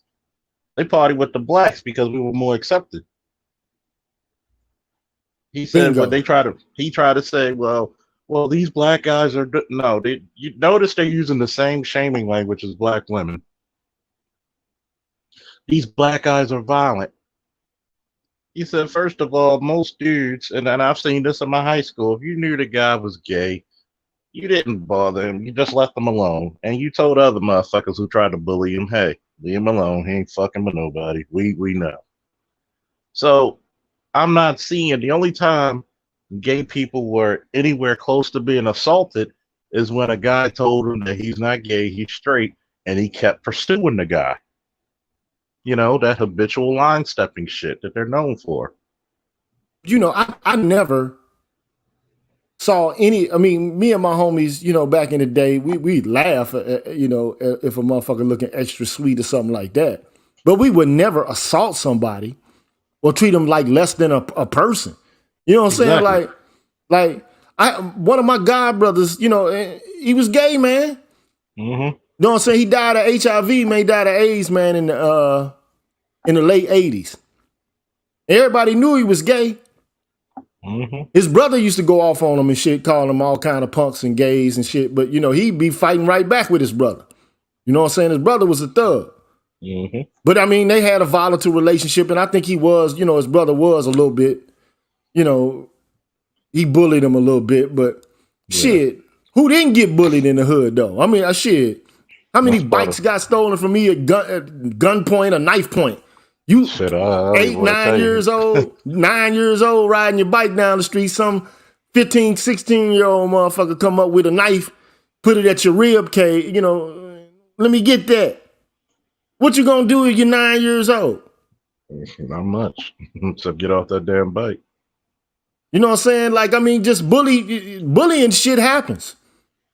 You know what I'm saying? Is it wrong? It's wrong. I ain't saying it's right. I'm not justifying it at all. Yeah. And the part that gets me is that they think they're the only people who have been oppressed. And that's when the disingenuous nature comes out. Like, oh, we're going through this struggle. Nigga, we all going through a struggle. But the issue though is they'll try to cancel you and get you on some politically correct punishment. Try to take and dry your money up, the whole nine, over what they consider to be an offense against them. But we don't have that same clout. Ain't nobody about to stop. Nobody's about to stop going to an establishment because somebody alleged that somebody there was racist. All the boycotting and shit, like black people started the boycott. But I mean, we talking about people who couldn't even go into the restaurant except for go to the black only section. It ain't never been a gay only section. Yep. Very true. You understand what I'm saying? Yeah, look at how it is now. And this is another thing when you see these gay marriages. Notice who are the number one people adopting children are gay white couples. And guess what children they're adopting? Little black Young boys. Black boys. Little black boys. Young black boys. And here we go. Here we got some more shaming. These men sound hurt. Only incels do this. Lady, I turn pussy down. Okay. Like, who the hell said that? Who the hell Lisa said Ellison. That? Like, this is just ridiculous. Like, we speaking facts from our point of view. Like, it just is what it is. I like to add to that, if you don't mind, Professor. Go ahead. Number one, see, a man who could get women can complain about women. I've never been an incel for the last 20 something years. Like the good professor said, I turn it down. I get more by accident than people get on purpose. And see, I can tell you're a troll and probably very unattractive as well. Because if you were actually an attractive woman, you would proudly display your photograph. But because you're mad talking in the internet land, thinking that somebody values your voice, values what you say, that we're butthurt, that measly you who don't have a man because you wouldn't be over here trying to bother other men when we're telling the truth, go back to your cave and go back to your basement. And by the way, put down your cheeseburger, you 300-pound sausage link neck having ass. But anyway, back to the conversation. Well, I mean, you know, look, I'm not going to take it that far, but, you know, because I will go off on somebody. But today, I just don't feel like going off on nobody, man. But the reality is, anytime a man has a complaint about some shit, we got to be hurt to the point where we can't function. And maybe we are hurt. What if we are hurt? Does that make us non-men? Like we're not masculine because we have the capacity to endure psychic and physical pain? Like, I'm so tired of hearing this "you sound hurt" argument, which to me is just basically like the implication is it's like the racist social science, you know, like in the medical industry, you know, field where they thought black people couldn't feel as much as white folks. They really don't have the same sensory receptors, like their skin is thicker or some shit. Yeah, like you know when Draketomania Niggertu was believed. And like it's like what if we are hurt? See, the issue is nobody gives a fuck about whatever we go through. That's the problem. And the sad thing about it, because we're the most egalitarian men, by that definition and by that result alone, our greatest weakness is that we feel too fucking much. Exactly. No, look, we understand too much. At the end of the day, the whole point is all this you hurting shit. Maybe we are hurt. But we know you don't give a fuck. Now see, the world, like a woman will shed a tear. That shit can be even fake as a motherfucker. A woman will shed a tear and fall out. Everybody wants to know what's wrong. Oh, what's wrong? At the same time, you want all this equality and shit. We got to still figure out what's wrong with you. But you don't give a damn about what's wrong with us. You don't give a damn about what we think. Because all of our energy and efforts have to be allocated and dedicated to worrying about you. But if we don't take care of ourselves, who's going to take care of us? If we don't look out for each other, we know they're not going to look out for us. Apparently nobody. As a principle, right now, if you ask the average woman, and Kevin Samuels' show is proof of it, if you ask a woman, what can she do for a man? She won't know how to answer the question. Exactly. Because they don't think we're worthy of anything that you should do anything for. They won't make you a meal no more. I mean, some women do because they ain't you know done or what they ain't taken off by the foolishness. But what women think that a man wants is the shit that men traditionally have done for women, and that's enough. But that's the bullshit that plagues us. Is that I've said this on my show. I've never seen a feminine woman need to ask for protection. I've never seen a feminine woman ever need to ask for assistance. You have these manly, gargantuan-looking women who have these unrealistic expectations, who don't even know what a real man is supposed to be. They think that real man is supposed to serve them without having any demands of their own. Where does that happen? When you that's go the to patriarchy, work, though. That's the patriarchy. And we can't get sex. Nobody wants to select us for sex because we tired of hearing all this rhetoric, this gynocentric rhetoric, and exactly. or to hear the rhetoric that links it, because gynocentrism and LGBTQism is all bundled together now. It's called intersectionality. Exactly. And all of it basically describes black men as being sexist, rapist, abusers who, for the most part, don't know how to think progressively. Although most black men are the most progressive of all men in the United States. But yet they won't go to the Hispanic fucking community and say this shit.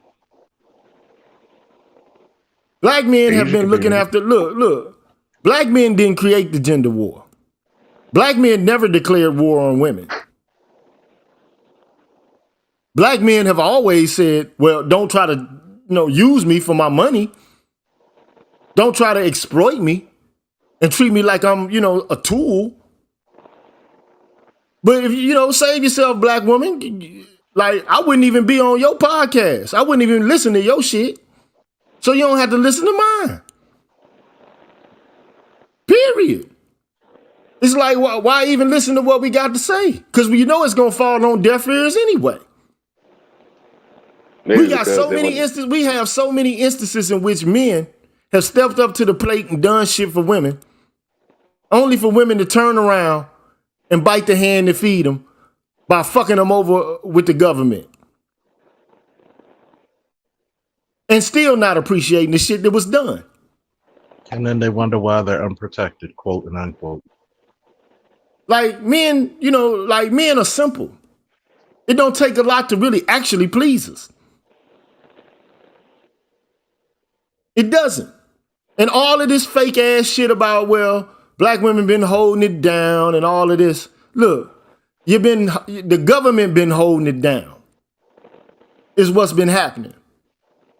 The bribe, the 20 pieces of silver was taken with the Great Society program and the feminist movement. And they bought into this whole anti-black misandrist bullshit. Bottom line, if you got black women who was married during during slavery and Jim Crow, now we in the motherfucking 2021s. I mean the 2020s. And now it's like, well, black men are sorry, they're dusties and crusties and all this shit. Wasn't nothing dustier than being a fucking slave on the plantation. That's the dustiest you can get. Wasn't no more dusty shit than having to deal with segregation and the belittling and dehumanizing situation that spawned.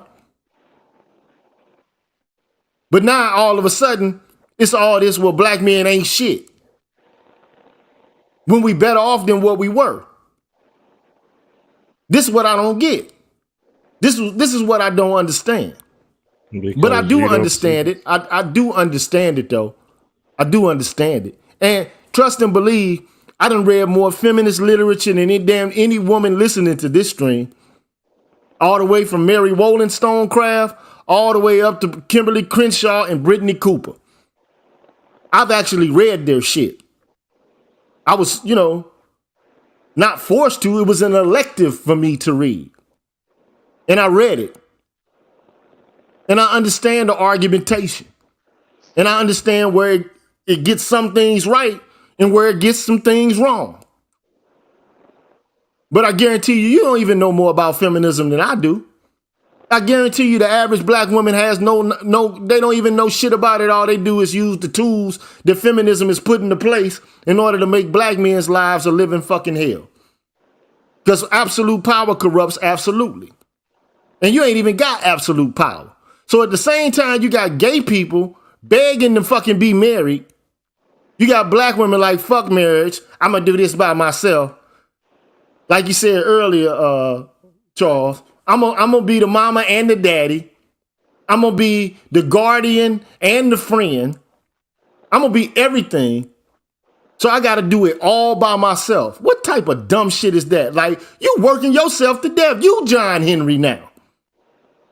You done made yourself in the fucking contemporary modern day incarnations of John Henriettas. Which is fucking retarded. It's not even the absolutely military works stupid. that way. Not even the military works that way. It is absolutely fucking dumb for a woman to say, I'm gonna do all this shit by myself. I'm gonna forego all the financial benefits that come along with being married, all the health, because there are health related benefits to being married. I'm gonna go forego all this shit because white women told me that men ain't shit and that your man is the worst of all. And then that's why you can't tell them shit. See, here's the thing. Black men have been listening to how deficient they are for the past 60 some odd years. But it's like being in a counseling session where, okay, well, I'm hearing what your grievances are. Then as soon as the other party steps up and makes any kind of grievance whatsoever and tells a story of their own about what problems they have, the first thing that motherfucker does is they don't want to hear none of that shit. I don't want to hear none of this. I don't want to hear none of it. And that's the issue we got. The issue is, damn, you act like your shit don't stink. You act like y'all perfect. You act like you ain't been given a handout by these white folks and really they only gave you just enough to skim by. We ain't balling like that as a race. All them degrees ain't adding up to no wealth. We don't have healthy kids. We got kids who are alienated from their fathers. But then when they grow up, they don't know what to fucking do and how to be a man.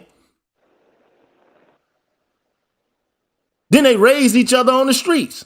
And then you wonder why these boys are so fucked up, why the men are so fucked up right now.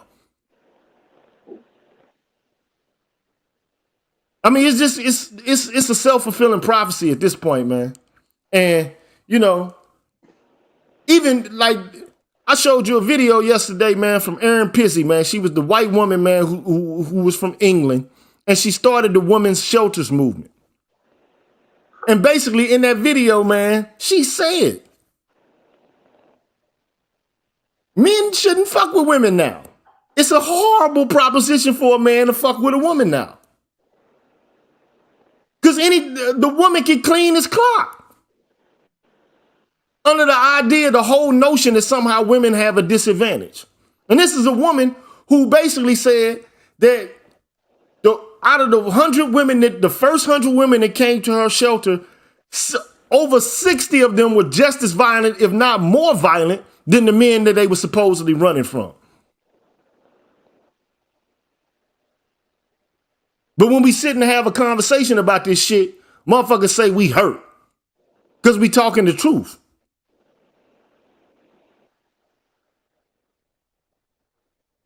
Then you say, well, you hurt. Man, who gives a fuck if we hurt or not? The first thing you should do if you see somebody hurt is you should try to pick them up if you think we hurt. Who the fuck says to somebody, you must be hurt, and then use it as a shaming tactic to try to ridicule them? Who the fuck does that other than somebody that's sadistic? Who does that other than a sadist? Like we on here, like we want some masochism or some shit. Who does that, man? Who sees somebody who they saying is hurting, and the first thing they come out they do is say, good nigga, I'm glad you hurt. I'm gonna let the other people talk now, man. Y'all go ahead and spread some info on me. Well, yeah. I was thinking, what's up, everybody? How's everybody today? What's going on, bro? Yeah, this is personal a little bit, but I was thinking that a lot of times, you know, when those type of phrases are interjected in a conversation, it's meant to throw you off the track that you was on. So when somebody says, you know, if somebody, a woman or somebody that's woman-ish makes that kind of comment, you know, the only thing you can say is, yep, sure enough, because, you know, most of the brothers in this space are talking about incidents that they had happened to them at the hands of a woman.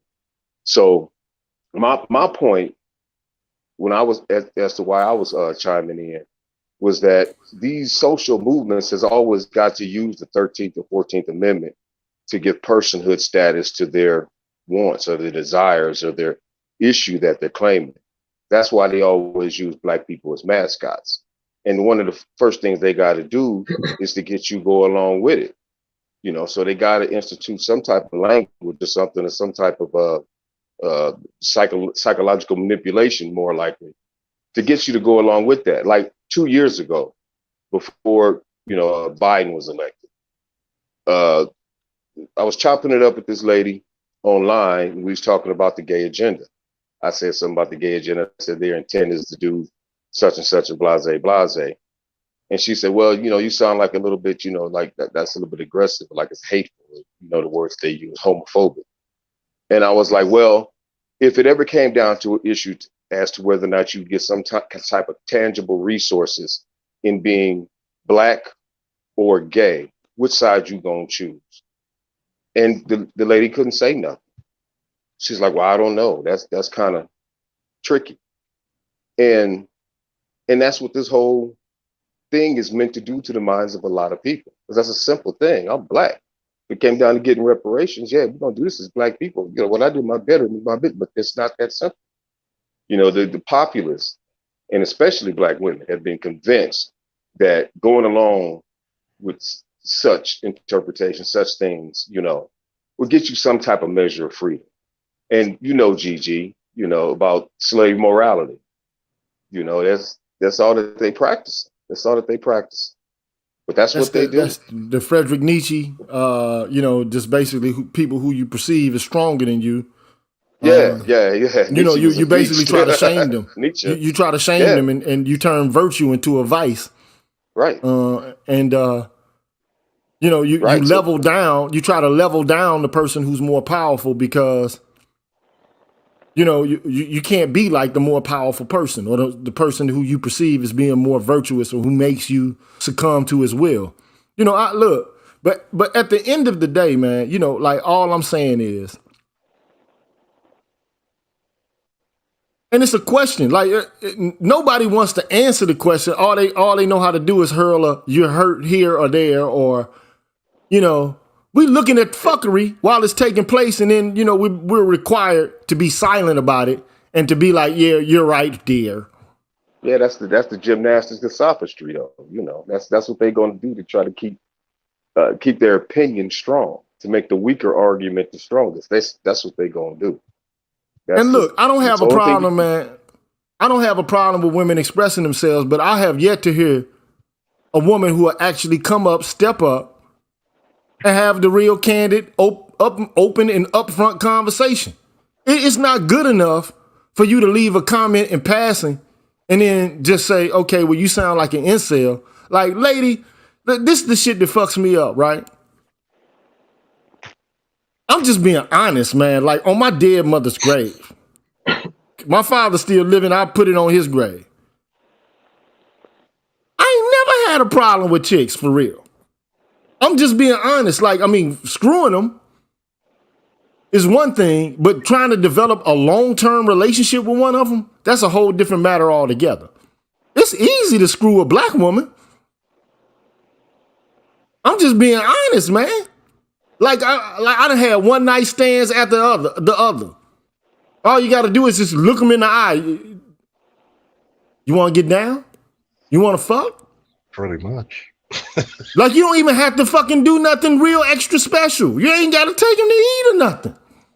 Hey, hell, if they looking at you like they like you like that, all you got to do is say you want to get down. Yeah, in those exact same words. You ain't got to do a whole bunch of game spitting. None of that shit. Nowadays, you don't even have to do that. They pulling you to the damn bro. Yeah, they people that use those type of words, they're gonna say this type of thing to just elicit that reaction. You thinking that you're not getting no pussy, and that's obvious. They know that. But the thing is, but why would I even care? Like, look, I'm 50 years old. I got 2 kids, and I know I ain't trying to make no more. And right now, you know what I'm saying? I'm voluntarily celibate. Like, I done had married women come on to me, which to me, I can't fuck with that for real. Because I don't do dirty macking. Okay, I don't do that. I done had women who just recently got married. Still, every now and then shoot me a text or some shit. I'm like, man, this shit is. I first of all, like, I wouldn't want my wife texting some niggas she used to fuck with loosely. You know what I'm saying? Like, that's not something I would like, man. Facts. She not. That's just me though. That's just me. But then again, different people have different moral values and they got different principles that they operate under. You know what I'm saying? It is what it is. But I myself, I consider this shit to be, to some degree, like I'm like, damn. Fuck with your nigga, man. Don't fuck with me. You know what I'm saying? I had a woman, man, I told this lady, man, I was like, look, she kept popping over to my house, man. Again and again and again, man. Now, if a man popping over a woman's house and the man tells you, if the woman tells you, don't just pop up at my house. Make sure you talk to me first before you come through. If a woman tells you that and you keep popping up at her shit, what's she gonna do, man? She gonna call them police. She gonna call the laws on your ass.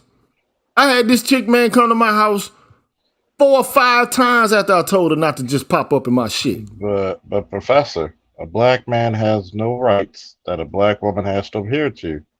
I'm like, damn, like, how many times do I have to tell your ass, don't just pop up on my shit? But see, this is a difference in the way men and women experience the world. It's a difference, man. And so, the only thing I try to say is, man, look, you have thoughts, you have feelings, just like anybody else does in this world. And the very idea that there are a group of people who think that our expression and our thoughts in and of itself is it's indicative of someone who's incelibate, like involuntarily celibate, is ridiculous. And then who gives a fuck anyway? Like, I mean, if I was involuntarily celibate, so what? That's an ad hominem attack. That's an ad hominem, man. That's meant to elicit a response. I know. It's to drive you off of what you was really talking about. That's all. But what I was talking about at the end, though, was why is it that gay people fought for the right to get married at the very same time when you got a group of heterosexual women who perceive marriage as innately oppressive? What the fuck is going on with that? And then they part of the same camp. It's all tied together. And then maybe the fucked up part about it, the women acted even more badly than we are at times. That's intentional because maybe it's meant to drive you away. Yeah. But meant to drive you away. I got 2 brothers, man, who may disagree with what I say, and I don't have a problem with people who disagree with me. I don't. But I am gonna, let them speak up. And so I got JJ Diesel, and I stand on that TV. So either one of y'all could, take up the floor and speak your piece, man. Peace, God. Salute. Salute to all the brothers on the panel. Salute to the platform. Salute to the chat. Who am I speaking with? Because that's I stand. Salute to you, bro. Salute to you. Already. So I agree with pretty much everything I heard since I've been on. I've been on probably about 15 minutes. What I do want to add though is a lot of women don't know where that behavior stemmed from, and that's one of the biggest issues. And people don't want to acknowledge that, doing like the slavery times and Jim Crow and all of that, and like buck breaking played a part in women's behavior and what they pass on to their children. Being stripped of your dignity, seeing your king being stripped of his dignity, stripping your family of their dignity in front of you and not being able to do nothing about it, play a part in why women think that they got to do this because they seen a man be what they call like worthless, what they would look at as worthless, not being able to be the man, not even at least dying not even at least dying for the cause. Instead they gotta watch this shit happen to their man and then still be in a relationship with their man, which is the propaganda, the mind control, and the manipulation. Still be in relations with their man and try to make their men feel like they still men. And then it's men who that shit like that has never happened to, but we got to deal with the backlash that has been passed on to these women from generation to generation. And that's what play a part in them acting like they men, acting like they can do this, they can do that, like they don't need a man. We got shit like I don't know if y'all remember that show called Julia with I forgot the lady name, but it was a show back in the day called Julia, where it shows how they introduce like welfare and all of that kind of shit. And I'm sure y'all heard what I'm saying before, but yeah, a lot of that shit play a part in why we see these women showing up on how they show up today.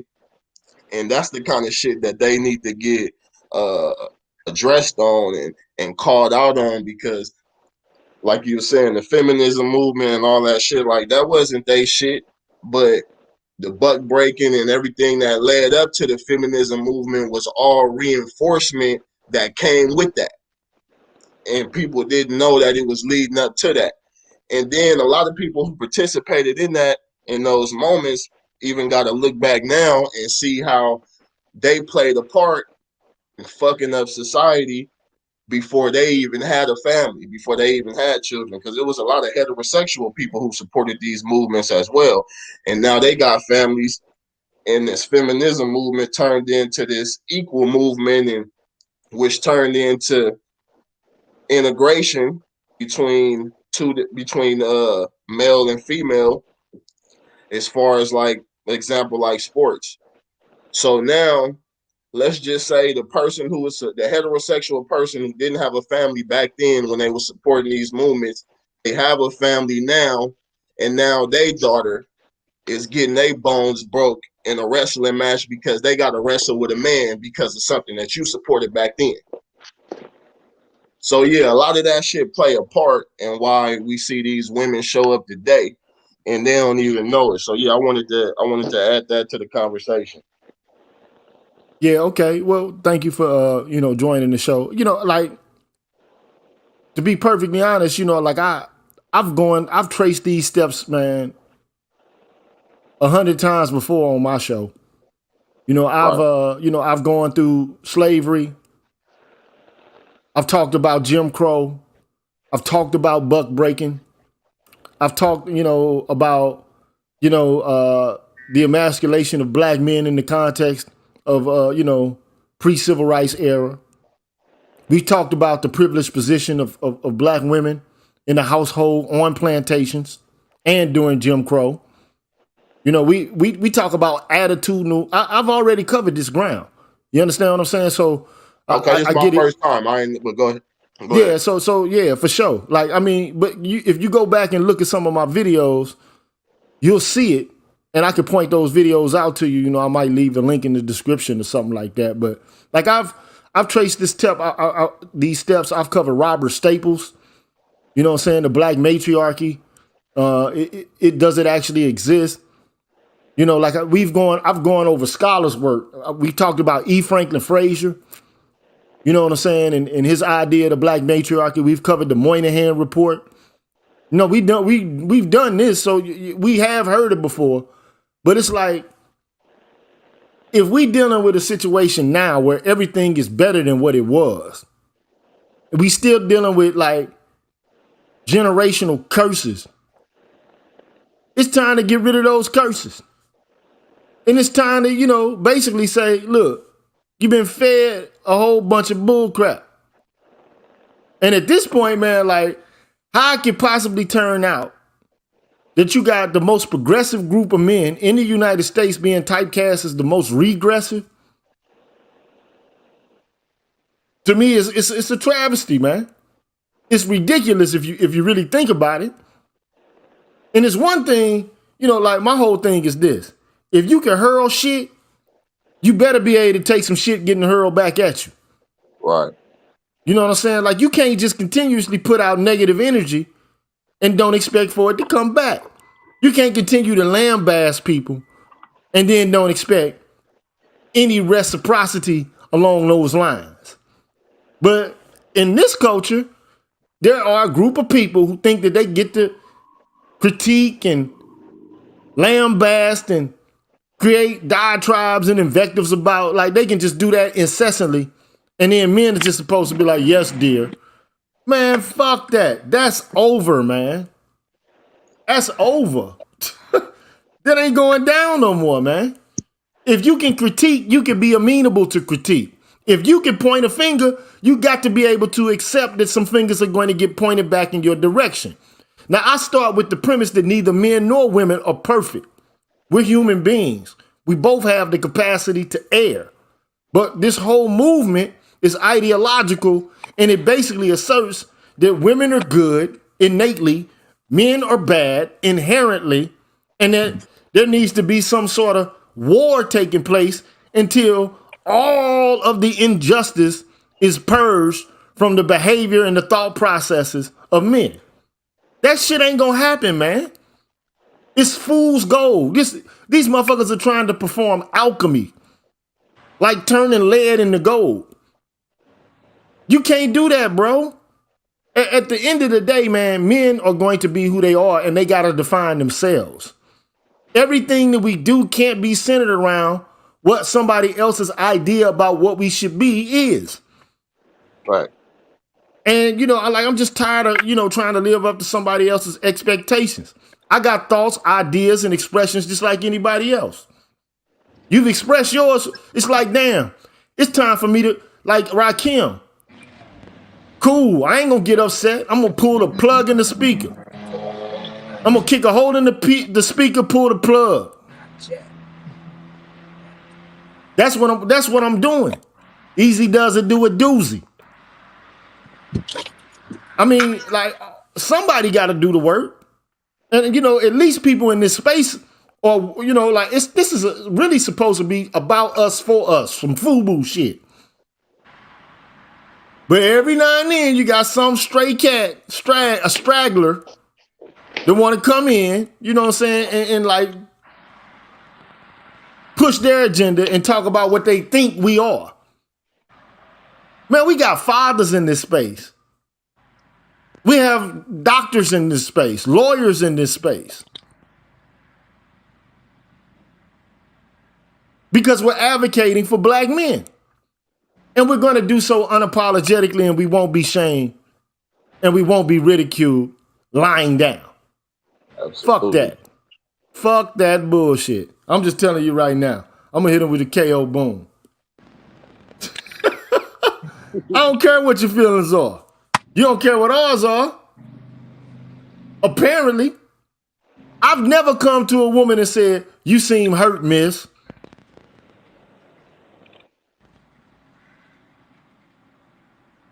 It's and ridiculous to me. It's casualties to every war, I just, all I can say is, man, kick rocks. I'll holler at you. But not you personally, but, the comment, from the strag. But JJ Diesel, Cowboy Monk, I want to hear from you, brother. You've been kind of silent there. How's it going? I appreciate you letting me have the floor. First of all, I want to say this thing that's been going around, and I want to iterate it and it's powerful. Hashtag SYSBM. I believe in that. And if you read my username, JJ Diesel Cowboy Monk, well, that's supposed to be self-explanatory. I'm in monk mode. I'm 42 with no kids, and I've had a lot of shame and language come at me. And I take that and throw it back like the filth that they come at me with, and I bury people with what I got to say. The reason why I don't have kids, because I was like 19 or 20 years old when I had this prayer, and it's stuck. And to this day, it's still a reality. I said, Lord, keep me from having kids until I meet and marry the right woman first. Forgive and protect me if I fall weak. And to this day, don't you know, I never had any kids because I had not found a worthy companion to, a virtuous woman. And I thank God that I don't have to pay child support, none of that stuff. I never had any STDs, felonies, none of that. Praise the Lord. That's all I can tell you on that one. Hey, you went the road seldom traveled by a lot of black men. We made a lot of mistakes, a lot of us, man. And, we didn't think we were making mistakes at the time. We thought we were dealing with people who had our backs. And then you come to find out, man, their fidelity is to themselves. Unfortunately, it's just the way it is. And, it don't matter. Look, it's one thing to leave and to be on your way. It's another thing to try to scorch the earth while you're leaving. And that's what a lot of these chicks is into. You know what I'm saying? Trying to scorch the earth. Yeah. That shit ain't progressive, man. That's a lot of hate-filled childishness, man. Infantile ego masquerading around as power. Yeah. So it's one brother who he came in, using the God term, or the gods in the earth, the nation. Like you either build or destroy. You trying to build or you trying to destroy? And if you're trying to destroy it, what you gonna replace it with? See, a lot of people think they know this shit for millennia, having families works, man. For millennia, it's worked. So now you're gonna replace it with something else. It's gonna be some negative externalities related to that. And you don't know what they're gonna be. And I call that the Eve culture to the extreme. Rebellious, haughty, evil women that want power, and they basically sold their soul to get power. But what is They it love power? money. Like Charles and I were talking about this earlier. So you want to have the power to be everything. Like just like that damn Shaka Khan song. I'm every woman. It's all in me. Like you can't do everything. You could be a jack of all trades, but a master of none. This world is one in which everybody's trying to be masculine because lionizing masculinity is the only thing that people know how to do. And that's what the feminists are. If you look at half of these feminists, man, real talk, half of them androgynous and got penis envy. I'm just keeping it 100, man. True story. A lot of them, look at the ones in academia who are white women. Lesbians who, perform as men and shit. They wear like suits and jackets like men, pants like men, shit like that. Getting bad That's what they reverb look on my like. end for some reason. I got bad reverb. I don't know if you can hear me or not, but I sound crystal clear to myself. But Can you hear me? Yeah, I can hear you good. Yeah, I can hear you as well. Yeah. But anyway, man, I'm gonna let y'all talk for a minute, man. Charles, you got anything else to add? Charles somewhat ducked off. Stu, you got anything else to add? Yeah, I believe so. I mean, it just shows that the feminist tactics worked on the mind of black women, shamefully, because the society and gender was offering them some form of benefit, and they took that benefit, and used the instruments of the state, to hamper the movements of some black men. But it's up to us as men to correct that in some form or fashion. Not violence and nothing like that, but with the intellect. That's what man's natural part is. So, but I'm gonna show you something. I'm gonna show you something, right? And I played it yesterday, but I'm gonna show it again. What's up, dog team? What's going on, Q? Root. Roo. I'm gonna play something for you real quick, but I'm only gonna play the end of it. Let me make sure I got the screen where I want it. For some reason it ain't moving right now. It ain't moving, man. There it go. That's what I want. So I'm gonna play something for you right quick, and I'm only gonna play the end of it. And I just want you to see. I want you to see this. So check it.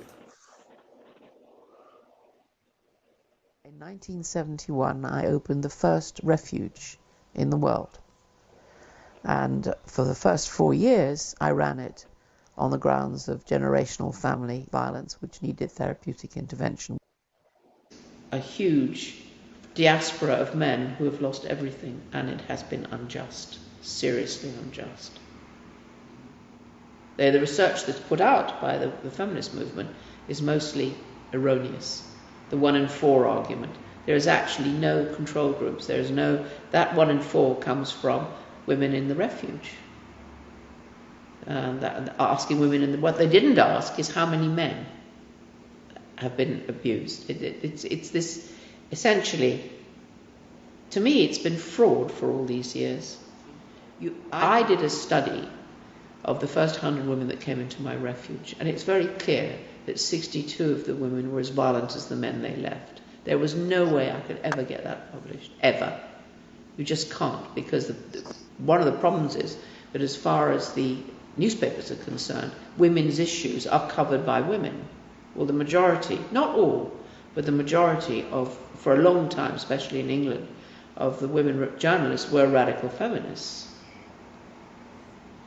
And as I know that there are lots and lots and lots of women out there who are feminists and would be proud to call themselves feminists, and they're equity feminists, but they are no part of this radicalized, in a sense very isolated, because the domestic violence movement has become the engine that actually runs the radical and funds them. And that's really the problem.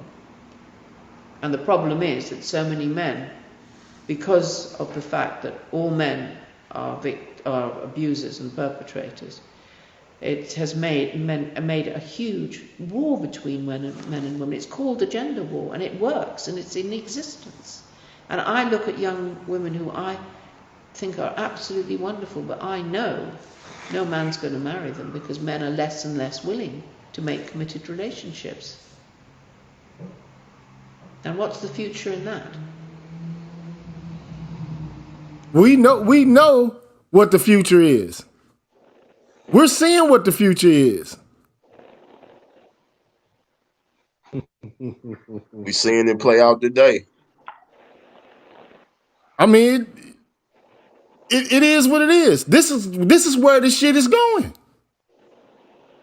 And most of the information that people get, man, about DV, sexual assault, the wage gap, the whole nine, man, most of this shit is straight cap.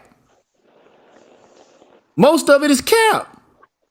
And you try to expose it and bring light to the real issues by social scientists and stuff like that. The first thing you get is a whole bunch of lambasting, shaming, and who hurt you bullshit. It's like, man, come on, man. Like, this is unjust. First of all, if you're going to establish a political movement, let the political movement be based upon the truth. Let it be truth. Because you can't build, if you building a foundation on lies, how long you think that's going to last before it gets exposed as a lie and then the whole house of cards come tumbling down? But then this is why you got accept the truth. But then that's why you got somebody like, that's why you got a brother like JJ Diesel who's going monk. They like, fuck it. I'm not dealing with these chicks. Now, it's some good chicks out here. But it's like the Bible say, man, it's easier to pass a camel through the eye of a needle than it is for a rich man to get to heaven. It's harder, it's easier to pass a camel through the eye of a needle than a man to find a good wife in this culture, man. And that woman's name is Erin Pizzi. She created the first women's domestic violence shelter in the world. A refuge is what she called it. And basically what she said was women who are mothers need to run it themselves. Men are allowed to participate in it because these children have fathers. And parental alienation is abuse against the child. Right. And over half of the women who went to the refuge were just as violent, if not more violent, than the men that they were supposed to be running from. And the feminists didn't like that shit And they latched onto her movement the same way that these BLM interlopers came in St. Louis and attached their branding to what was going on at the ground roots there. The same shit that they did is the same shit that these radical feminists did with something that she created, which was pure, man. There was no cap in her shit. Okay? And she also tried to establish a center for men. And it's tragic what she said happened, with what she tried to do and build for men, because men don't know how to fucking work together. Men know how to compete against each other and thump their chest and shit.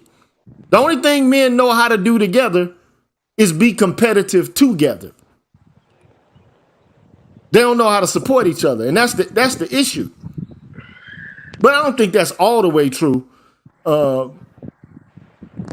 But at some point, we got to unlearn that. We got to unlearn that, man. We got to learn how to cooperate, collaborate, and work together in order to get some goals accomplished. So, Sand Dog, man, what's good with you? No, T Fitness came first, so I'm on him to speak, and then I'm gonna let you speak, Sand. T Fitness. All right, brothers, how are y'all today? What's up, bro?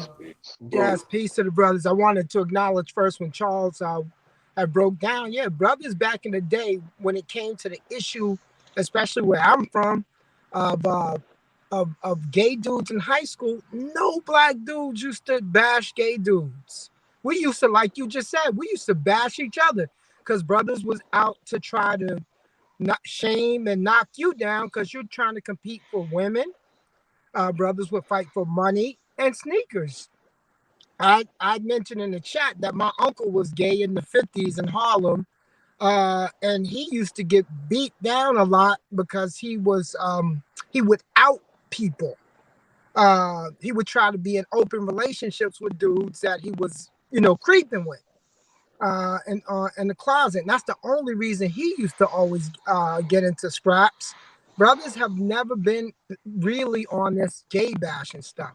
But the brother also came in with the God language, and I think I've tried to share with you brothers before. My father is one of the founding firstborn members of the 5% Nation. I'm a first generation child of that nation. My father is your horror, freedom. And okay, word. Yeah, so yeah, so I grew up in the household, and the reason why I latch on to you brothers is because this is how we were raised. And the words that come out of your mouth and the way you break things down and break knowledge down is based on pure fact and information. It's each one teach one, and we do not get into the rhetoric. Now, I've been in relationships or married to two different types of sisters. And a lot of times the idea that sisters even care about the collective history of what happened in slavery and buck breaking, that's what the young kids say is cap. But they don't care about that. They don't care about that. A lot of times when we get into these issues, it's oftentimes over the fact that a lot of them, the sisters, want more from you than you may be able to provide. Maybe an upper middle class lifestyle, and things that are really superficial. So it's not like they were trying to hold us down like in Claudine. They weren't trying. A lot of times, the breakdown is the latching on to white supremacist talking points, being hyper toxic capitalists, and also not understanding what it means to build together, to come from the bottom to make it together. Everyone wants instant gratification, and not to mention when you brothers did not didn't get to be around when Professor Gigi broke down the Combahee River Collective. A lot of things these sisters were taught and the rhetoric that they're spewing out, they don't even know where it came from. A lot of it can be pinpointed right back to their doctrine as to what they were trying to do from back then to this day. And those women had no intention of being involved or having women involved with black men because they were radical queer feminists. And they often put things off on black men that made no sense whatsoever. So you can examine your life and basically see you draw the conclusions based off the history that you got. So, I'm glad you brothers are coming to this channel because you will learn a lot. But I suggest that you guys really go back and listen to Gigi's breakdown of the Combahee River Collective. And if you could go to BGS Ibmore and look for his breakdown of E. Franklin Frazier's book, you will understand a little bit more the context of what we're dealing with. It's not a lot.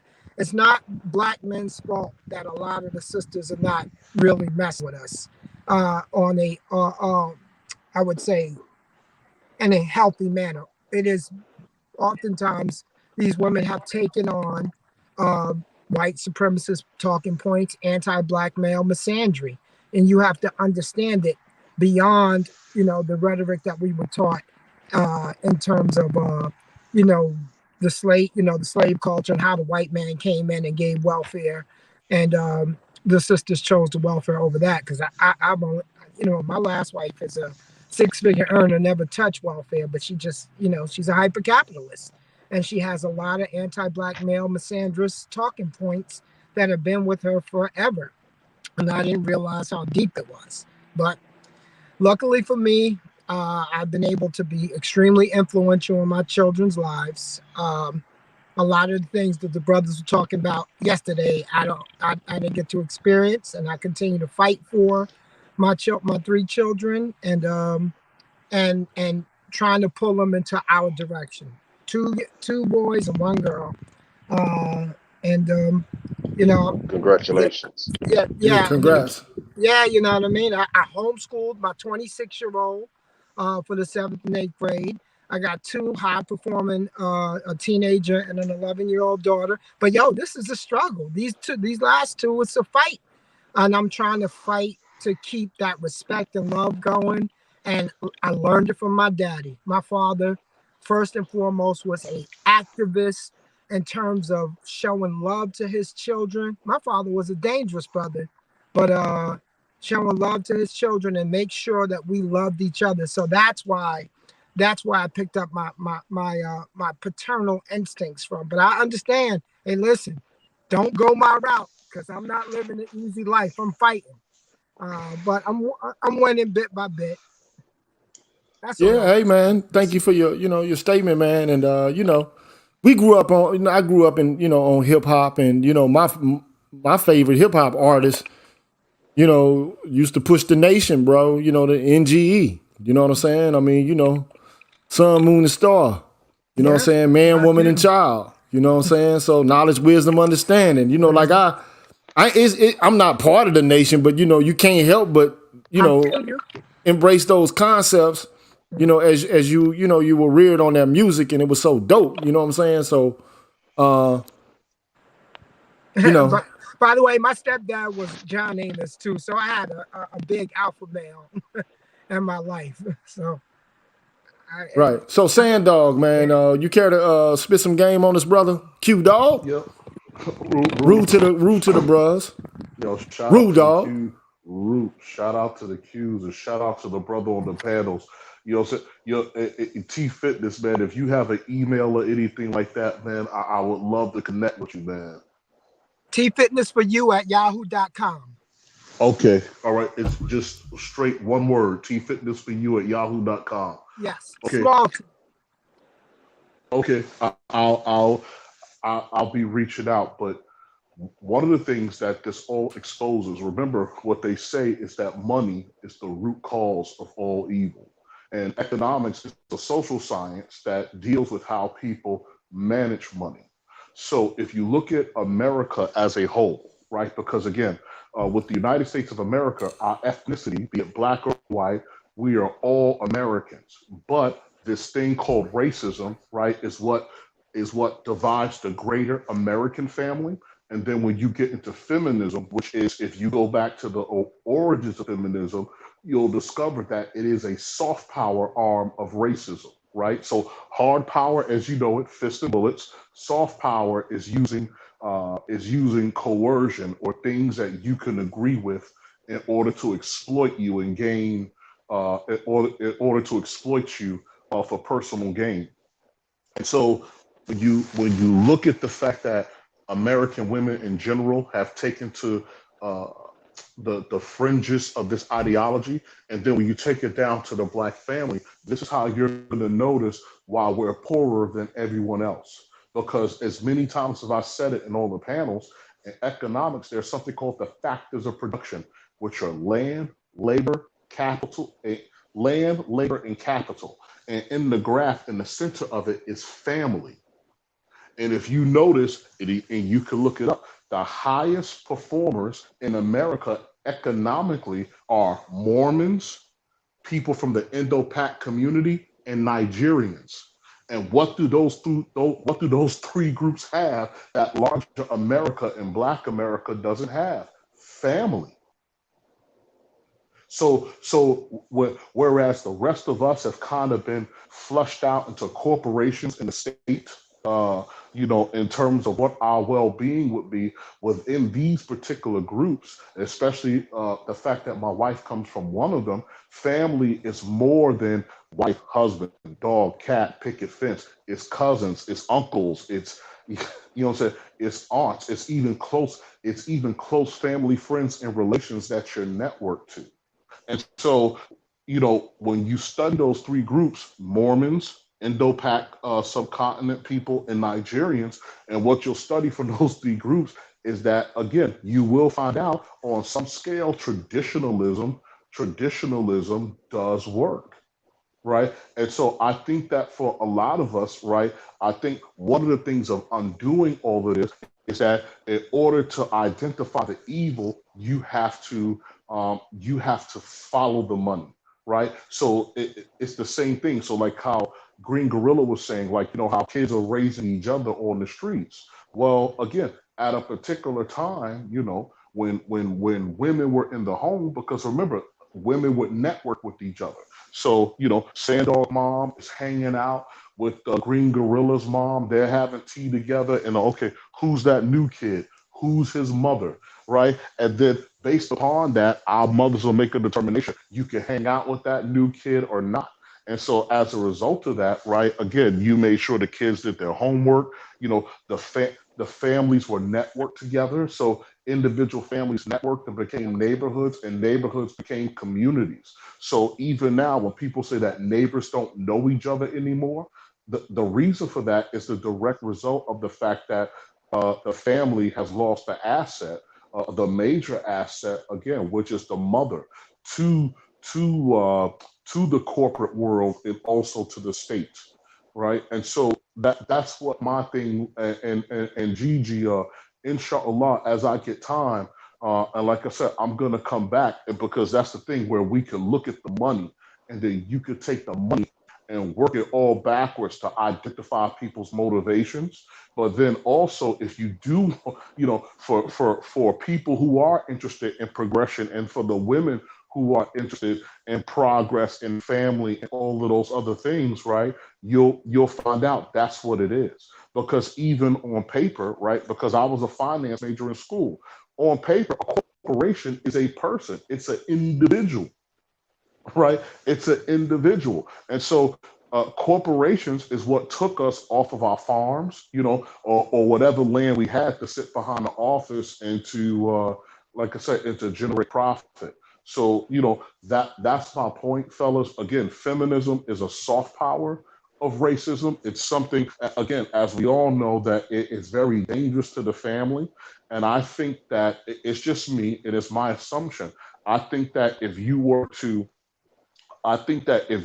compare the outcomes of traditionalism in terms of looking at America's top performers, and then looking at the rest of us who have taken maybe these super liberal or hyper individualistic ideologies, and look at what the outcomes are, then maybe people could make better decisions.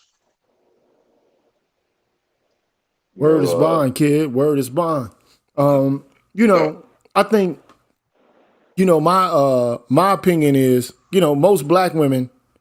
There was a woman too who wanted to come up. If she wants to come up, I'm gonna give you the opportunity to come up. It was just so many people in my back, trying to get in. Yeah, I'll gladly so drop. I can no, drop. you I'll just good, you understand what good, you're saying. you good. But she If you wanted to need come space, in. Yeah, no, I don't need space anymore. Some people dropped out. So Okay. her name was Miss Cat. I mean, you know, as long as you're respectful, you don't come in yelling and being excoriating, I'll give you the opportunity to speak. But, you know, like, and even if you disagree with what we have to say, sometimes, you know, I'm running the show here. So sometimes, you know, I'm acerbic in the way that I say things. And, you know, even, you know, but I'm a devil's advocate anyway, man. I push the envelope. That's what I do. Okay. I've always been that way. I'm always going to be that way. I don't have a problem with challenging established authority figures when it comes to ideals and principles and values. But you know, Sandog, in response to what you were saying, you're absolutely right that, you know, industry in general has you know, created a rift in the family. I think just industry in general has changed the conditions in which families have to operate. Like when you have an agrarian based economy, family, you know, is an asset and reproduction is beneficial in the context of living in these major metropolitan megaplexes, man. You know, and people move from an agrarian base to these, you know, metropolis and, you know, industrial or service based economies, man. People become less and less tethered to one another, you know, and so, you know, it happened. Another, you know, reason why you saw the family disintegrating in the black community was because of the great migration from the South to the North. So, you know, once upon a time, you know, black folks would go to church and all the families knew each other intimately and intricately. They knew each other's shortcomings. You know, they knew each other's business. Okay. But when you move, it's like Chicago now. You take hundreds of thousands of black folks moving away from the South, from Arkansas, from Texas, from Alabama, you know, and they all moved to Chicago, Detroit, and you thrust them in an environment where, you know, okay, I'm meeting new people for the first time. All of the social mores and the cultural traditions and the things that could tether you to people and the things that could, you know, prevent you from going buck wild, they don't exist there. You know, it's like going from, you know, your home to college, and you have to associate with a new community of persons, and anything goes. It's exactly what happened to black folks also. Okay, and so it's an awful undermining of traditional moral values, and people don't know what to do now. And I think that the prevailing and the operating, you know, moral schema is moral subjectivism. It's like, and I don't know if you know what moral subjectivism is, but it's just, and now I don't want to give an example of it as much as I want to try to define it. It's basically saying that ethical propositions are true insofar as they are interstates in the individual.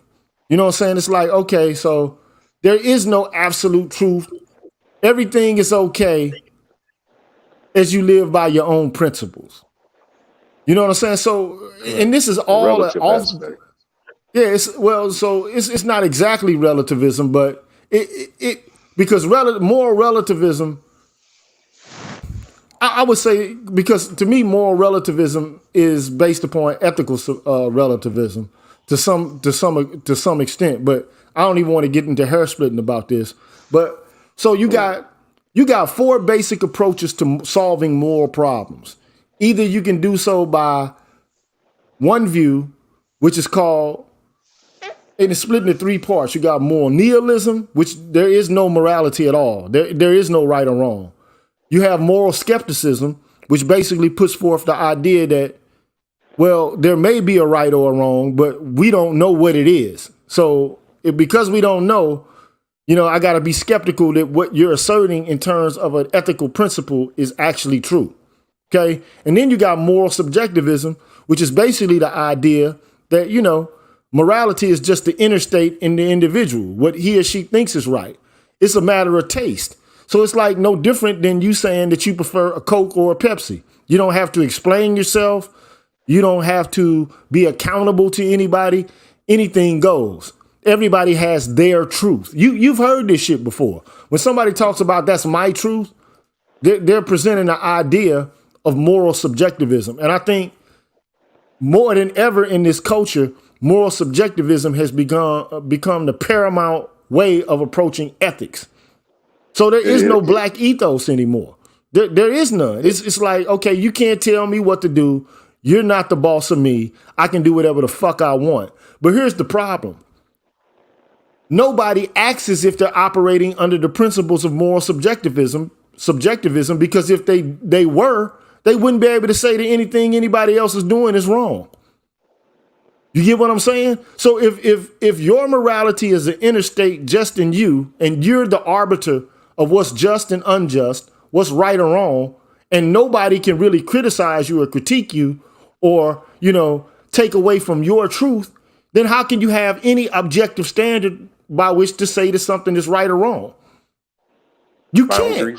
So but you can't, but if I can't tell you something is right or wrong, how can you then turn around and tell me what's right or wrong? How can you tell me that Pepsi is better than Coke if there's no objective standard by which to analyze and determine the truth? Now, when it comes to, aesthetics or matters of taste, I really don't, I don't have much, argument about that. Like if you prefer, White Castles over Ruth Chris Steakhouse or some shit like that, that's on you, bro. If you like ballpark Franks and shit over filet mignon, that's just what you like. Okay? I think it's, you're wrong. You got poor taste, but I'm not gonna, criticize you about that. That's what you like. But when it comes to matters of morality, you have to take a different stance. So that's one group. Then you have what's called ethical relativism, which basically puts forth the idea that what's right or wrong can be prescribed by a culture, and no culture has the right to interfere with the cultural practices and principles of another culture.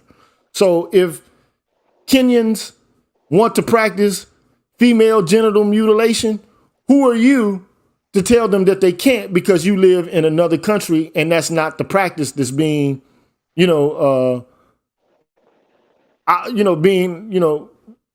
acted upon in yours? Because any culture could look at another culture and say that's something that we find taboo, and then you have what's called soft universalism, which means that there are a basic set of core principles that all cultures act on. And then there's hard universalism, which is what you find in philosophy, like utilitarianism or deontology or some shit like that. And utilitarianism is just a fancy ass theory that says what's right or wrong has to be based upon whatever principle of action creates the greatest amount of pleasure and reduces the greatest amount of pain for the largest amount of people possible. And then deontology is a fancy ass Greek word for duty theory, which basically says you can't operate on a principle that you can't at the same time will to be a universal law governing everybody. Okay, and it's in other words, it's a fancy way of saying what the golden rule says in the Bible: do unto others as you would have them do unto you. You can't put forth a moral idea that you can't expect for everybody to operate under. You see what I'm saying? So you can't say, oh, it's okay for me to lie, but it ain't okay for other people to lie. Or it's okay for me to slap somebody, but you can't ever slap me. You know what I'm saying? Or it's okay for you, to cheat, but it's not okay for me to cheat. So, I mean, I just... Isn't that where disrespect comes into play? How people talk about disrespect? But my whole thing is my whole thing is people are not consistent in the moral beliefs that they hold. Because if you're a moral subjectivist, don't fucking tell me what I can think. Don't start evaluating it based on your feelings or your thoughts. Because your inner state is incommensurable, meaning it can't be matched up or compared with mine. Because you don't know mine. You don't know my inner state. You don't know how I feel. You ain't me. So how can you get inside my head and understand why I think the way I think? You can't get into the way I tick. But moral subjectivism is like the prevailing attitude, and it all comes out of this fucking Western tradition, man, where everybody's the sovereign of themselves. You can't tell me what to do. So, but I think, freedom in and of itself, if you think of freedom like that, like I can do anything I want to do, fuck you, then guess what? You can't tell nobody else what to do. But everybody's telling everybody what the fuck they should do. That's my issue with this, man. So the feminists, you can't tell me what to fucking do. You can't denounce the patriarchy, none of that shit. If everything is about your truth, live it, motherfucker. But don't tell me that I can't live mine. Don't tell me I can't be sexist or none of that shit. Don't tell me I can't be mad and angry. None of that shit. If somebody can't tell you what to do because it's not consistent with what you perceive truth to be based upon your own inner state, don't come tell me what the fuck I should be thinking. You're involved in a contradiction, a conceptual and a moral contradiction. But people will talk about moral nihilism and moral subjectivism until a motherfucker slap them in the face or somebody takes some shit out of their wallet. Then you start to talk about morality. Then it's not fair. You understand what I'm saying? People don't talk like there's no such thing as fairness. They don't act like it either, because people get indignant. They get upset. That's why I'm a soft universalist, bro. That's what I am. Now, I can go into this in depth at a later time, but damn, I got kind of professorial, bro. I apologize for that bullshit.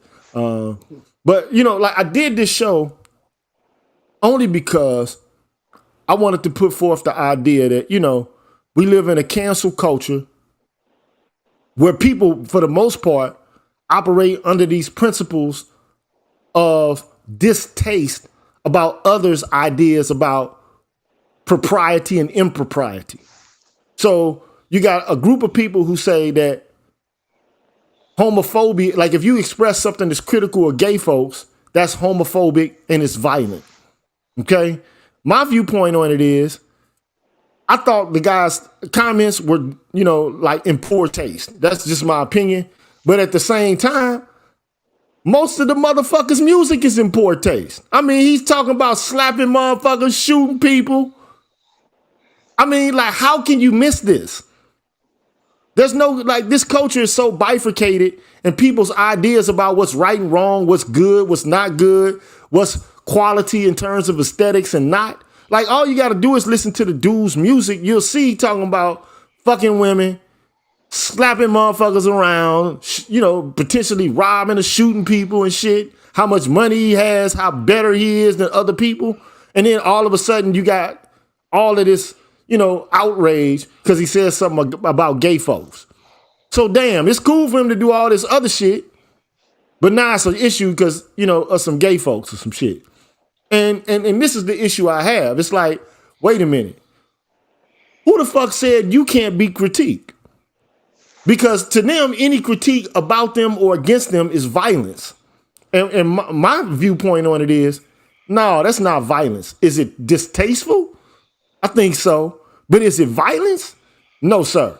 And also I wanted to draw or bring light to the fact that stigma, yeah, sometimes gay folks in the black community and elsewhere, they get stigmatized to some degree. But that stigma ain't got shit to do, or it cannot be compared to the stigma of race. The two they're just non-comparable. There's a false equivalency. One was where you had people who were actually treated like cows and chickens and pigs. On the other hand, you got a group of people who might have been snickered at and made fun of and bullied. But gay people, because they were gay the last time I checked, they might go through their own struggles and trials and tribulations, but they were never hung from trees. They never had segregated facilities, right? There was never a gay school, or a gay part of town. I mean, they were never forced into those kind of conditions. Now, were there laws that outlawed, what they call lascivious behavior, some shit like that? Yeah, but not to the magnitude of race. Okay, and then the other point that I wanted to make was this cancel culture shit.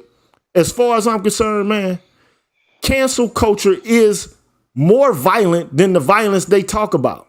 Because ultimately what you're trying to do is you're trying to create social death for an individual. You're trying to banish them. That's what that shit is. It's social banishment. And those are the tools that these people are using.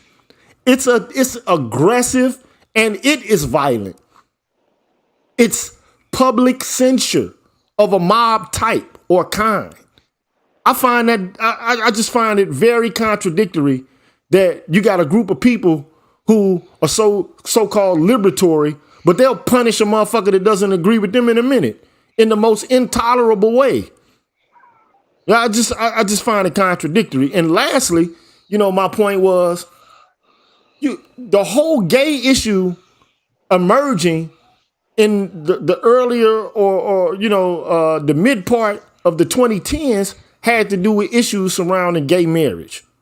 Okay, so they were like, okay, for so long we've been denied the ability to be married. Civil unions don't quite match up to the kind of benefit structures that exist within the context of marriage, and so therefore we want to be able to gain access to those benefits that anybody else would in this nation. Loving somebody from the same sex shouldn't be a crime, right?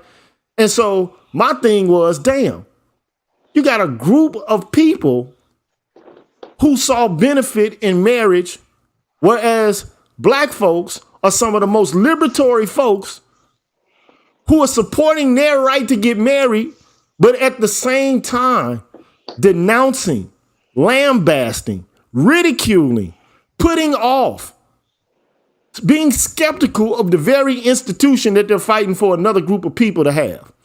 I just don't understand our culture, man. I don't understand our folks. I'm lost sometimes, but I'm trying to draw all of these. I told you I had a lot of different elements that I wanted to draw together. I think I've drawn them together the best that I could. Sometimes you analyze, you break things down, like they say, I break it down with science and build with math, but sometimes you got to tie it all back together. You got to do synthesis as well as analysis. So that was my attempt at trying to perform some sort of synthesis. Now, some people are going to be upset because they think that I'm an apologist for homophobia. You can think whatever you want to think. Look, I'm not saying that like, I'm trying to explain it like I'm the white guy and I got some, black friends or whatever the case may be. No, I'm just telling you what my viewpoint is. My viewpoint is, hey, if you gay, cool. Be gay arrogantly. Do it. But don't try to use me as a scapegoat to try to explain why your life is worse off when we going through it and black men are going through it among some of the worst motherfuckers going through it in these western states. Don't try to make yourself out as these martyrs, these double, triple jeopardy subjects in the context of these cultures when you got black men the most homeless. And then you over here trying to jump like a pogo stick on a white man's dick and then throw us under the bus and make us feel like your life was all bad and fucked up. James Baldwin didn't do that shit. Bayard Rustin didn't do that shit. But now y'all on this bullshit. These people were more liberatory and down for the cause of black folks than a lot of y'all. A lot of these motherfuckers want to be tokens and they want to get closer and closer to whiteness. And to do so, they'll throw us under the bus in order to get there. I'm saying these new generations of gay motherfuckers are not Bayard Rustins and they not James Baldwins. You can't fucking live you can't put their shoes on, is what I'm saying. So I'm done talking, man. I'm gonna let y'all close it out. And I'm done, man. I done spoke my piece. I done been speaking for about damn near 2 hours. So, time for me to sip some sarsaparilla and go ahead and chill on out. But again, what I would say, what I would say to the panel, it's that, again, when you look at all of this, right? There's a book by Pat Buchanan uh, from the Republican Party when he calls the suicide of a superpower. And what happened was, again, it goes back to a point that you and I had made, GG, a long time ago, which was the fact that the moral bond that held America together, racism broken, and it got broken in the civil rights movement. So instead of coming to the table with Black America and actually resolving the issues, right? You got all of these. You got all of these other types of movements that they threw on top of it in order to distract you from the issue, right? So the thing of women's rights and sexual liberation and all of that other kind of stuff. And so at the end of the day, this is something that has snowballed, right? It's snowballed, and nobody can reel it back in, right? Because for example, because when you look at uh, when you look at like black in regards to morals, right? If you turn back the hands of time, right? America in general, right? Everybody was mostly Christian. There was, again, the same ideologies of what was right and wrong, shame, etc., and everything else. And at the end of the day, uh, you said, and at the end of the day, that that one thing, that one thing called racism and its hard and soft power elements crept in and pretty much broken and destroyed all of it. And now you're at a point where, so again, even at one time, right, a rapid kind of, not a rapid, an extreme thing from the civil rights movement right after was, again, if you were going to criticize Black America on anything, right, you would be immediately called racist or sellout. And then that just expanded, that just immediately expanded into other groups. So uh, none of this will be able to be reeled in or fixed unless America addresses its original sin. I think you're right about that. But I think we created a monster. I think the Black Civil Rights Movement had moral force, and I think that given the context of what actually occurred to Black folks, was horrific enough to prompt that kind of strategy to take the moral high ground. But I think afterwards, there have been many political activists, Black political activists of a high caliber, since then, like Kwame Ture, also known as Stokely Carmichael, Dr. Amos Wilson, a whole host of people, Julia, I forget her last name, Dr. Julia Hare. I mean, there have been so many people who've come after the civil rights movement who said, look, what civil rights actually got us was tokenism, not Black power. And if we're to have a substantive Black power, we need more than people clamoring for positions within white society and not having any substantive power because they've been neutralized within the context of those political institutions, or even economic institutions for that matter. And so, right now, I think what we're embroiled in is what I call the politics of recognition. Okay.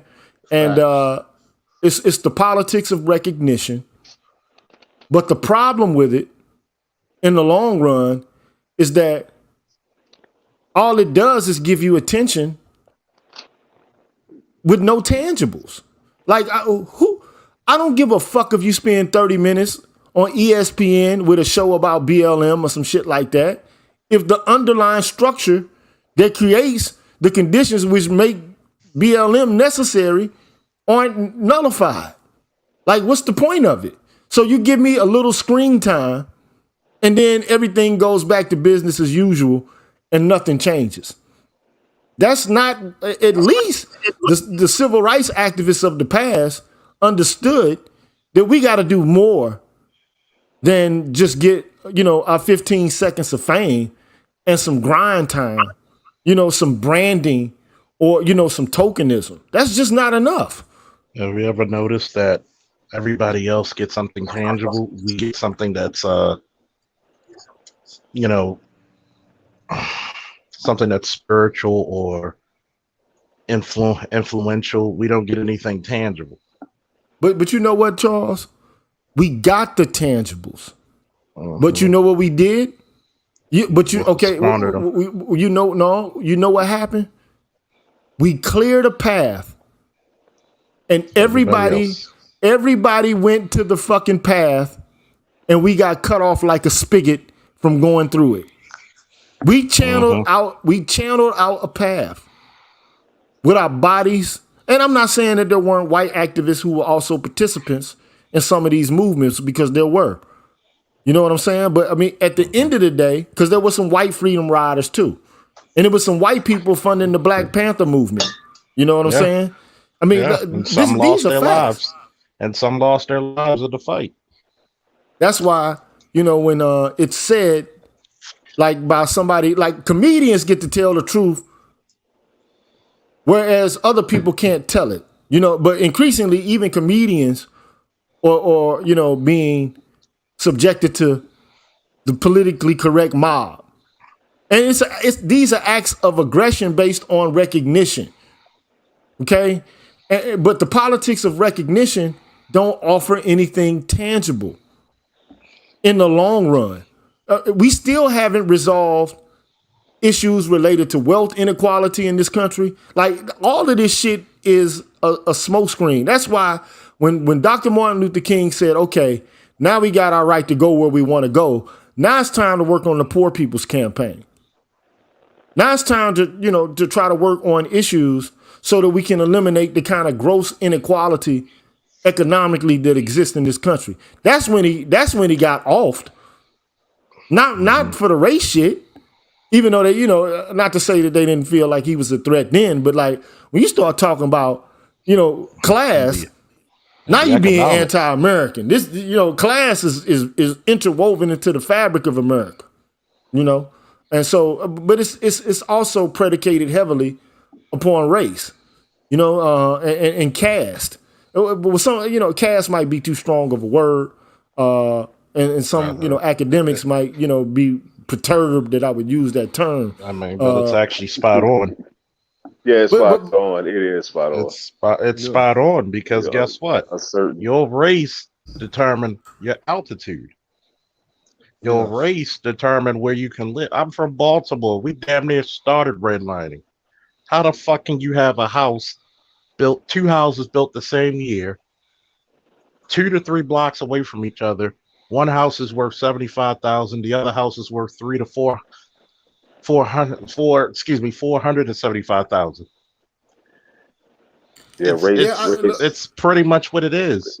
You're just a step above the Dalits in India. Race is a determinant of the encumbrances you might suffer in the society of white supremacy, especially as long as white people administer the benefits. But increasingly, that's why I did a show not too long ago on something called financialization. Okay, and basically what I was trying to explain to people is that you got a lot of guys, man, in this space in particular who would like to consider themselves to be alphas. I mean, they have all the answers. They're members of an elite class of black men who are forging forward and getting things done. And, they're morally superior insofar as they've been able to sidestep some of the pitfalls and the traps that exist for black men in this culture. They've done so, owing to their moral superlativeness. No, they kissed a white man's butt somewhere along the line. I don't like, look. They ain't including that. But the only thing... But the only thing, kissed no white man. They ain't saying they kissed a white man's ass. I'm sorry. But yeah, that's cool. But the only thing I'm trying to put this in the best way I can. The middle class is shrinking in America all across the board. Okay, it's not just happening for black folks now. Black folks are the canary in the coal mine. So when the white man's got a cold, the black man's got a flu. Okay, Got fucking AIDS. but the economy has become financialized, and financialization is something that a lot of people don't know about. But the structure of corporations and the investments that corporations make in themselves has changed. Okay, and now we've accepted, financialization of the economy, and basically the financial sector is what's governing everything. So you got CEOs who used to get paid 10 times more than the average worker. Now they're paid damn near 400 times more than the average worker. Okay, they don't get a salary like they used to. They get buybacks. They get to get their salaries in buybacks and stock. And it's an enhancement of the growth of the financial sector of the economy as opposed to the industrial sector of the economy. So companies don't invest back in themselves anymore, enhance their infrastructure, expand so they can, hire more employees as much as they do. They divide stock. They buy split stock. They do shit like that. And the middle class is shrinking and it's going to continue. And so the question is, how long will it take for white folks to begin to resist against this shit? Now they did with Occupy Wall Street, but then all of a sudden Occupy Wall Street just fell out of it. It just receded into nothingness. And so the question they is, paid the leaders. The leaders got paid, so that's why that fell apart. Like I said, I guess it's an old axiom. The fastest way to end a protest is to pay the leaders. Pretty much. Well, I mean, you got to look at it like historically. It's either you kill them off, assassination, or coercion. Yeah. So it's nothing different than like I forgot to say what's up, Captain Jack. And what's going on, Officer Charles? And it's funny because Sad Dog can tell you all the time. Well, we go to these villages, and we would go speak to the local nationals. There's either two things you're going to have to do. You're either going to have to fight these motherfuckers and level their fucking town or village. But that doesn't look nice on the news, right? So what do? You pay these motherfuckers off, and next thing you know, wait a minute, the fucking mortar stopped. I thought you motherfuckers were for a jihad, but as these groups of prophets, as these prophets would say, you might know them as the Wu-Tang Clan, cash rule everything around me, cream. So it teaches you a lot. Like if I could buy your loyalty, sometimes buying a motherfucker's loyalty is worth anything. That's the reason why a lot of black men in America are politically backwards. We don't believe in using our money and using whatever resources we have to get your loyalty, to get you on our team. And then we wonder why the women are getting so much in our community. Them motherfuckers are not afraid to spend. Yeah. But go ahead, GG. Yeah. No, I wasn't going to say nothing. Because the thing about I go ahead and say no. No, because again, and this is, and I mean, and you guys heard me make this point again 8 million times. And when we went back, when we bit back and had a conversation about utilitarianism, because shout out to my father, right? My father, there's one lesson that my father taught me in life that he constantly repeated. Of everything my father taught me, he said, son, the first law of nature is self-preservation. And if you can't help yourself, you can't do anything for anybody else. And the concept of self-preservation taboo ideology, right? It's because you're taught to be selfless, right? To the point of your own destruction. Right. And this is, like I said, when we had the conversation of how politics and business makes for strange bedfellows. So I'm not going to go back, and say into elections or reasons why you should make certain moves or whatever the case might be. But what's going to have to happen going forward, you're going to have to take the ideology of the fact, or now people call it SYSBM, right? Which is the first law of nature is like I said, is self-preservation. And Preservation. as for this particular system, listen, right? Nothing could beat Father Time. Nothing, right? So again, Michael Jordan couldn't beat Father Time. Mike Tyson Mike Tyson can't beat Father Time. And so at the end of the day, you're gonna have to let many of the lemmings walk off the cliff into their own, like I said, into their own peril. Hmm. You know, Right? it's funny Yeah. you say that. It's funny you say that because in many martial arts, especially things that branch off from the Akijitsu, such as Jujitsu, Aikido, Ninjutsu. Ninjutsu is very popular for this saying, come walk into your destruction because whatever you give me, I'm going to destroy. Yeah. And it's crazy because people are happily walking into their own destruction. And it's funny because Gigi said this earlier. We got gay people who want marriage, but we have women who refuse it, who downright will battle you over it. That's because a lot of women like to walk inside their own obsolescence. They know that they're obsolete. They're trying to sell you a bullshit deal. Hey, give me this. You know what? If I give you this cow, can I take that farmland? Something that's not even equal in value. Then on top of that, you have other women out there who are going to come like an invading army, choosing your best men. And how is it that you lose in a sport that you invented, in a sport that's next to you? You can't even say, you know what? I'm going to smarten up. I'm going to humble myself because I can't do it alone. No military branch has ever done it alone. I don't care how fucking advanced your infantry is. Them army rangers ain't shit without that supply person. Facts. Them supply You persons know, ain't shit without those cooks. Ask me how I know.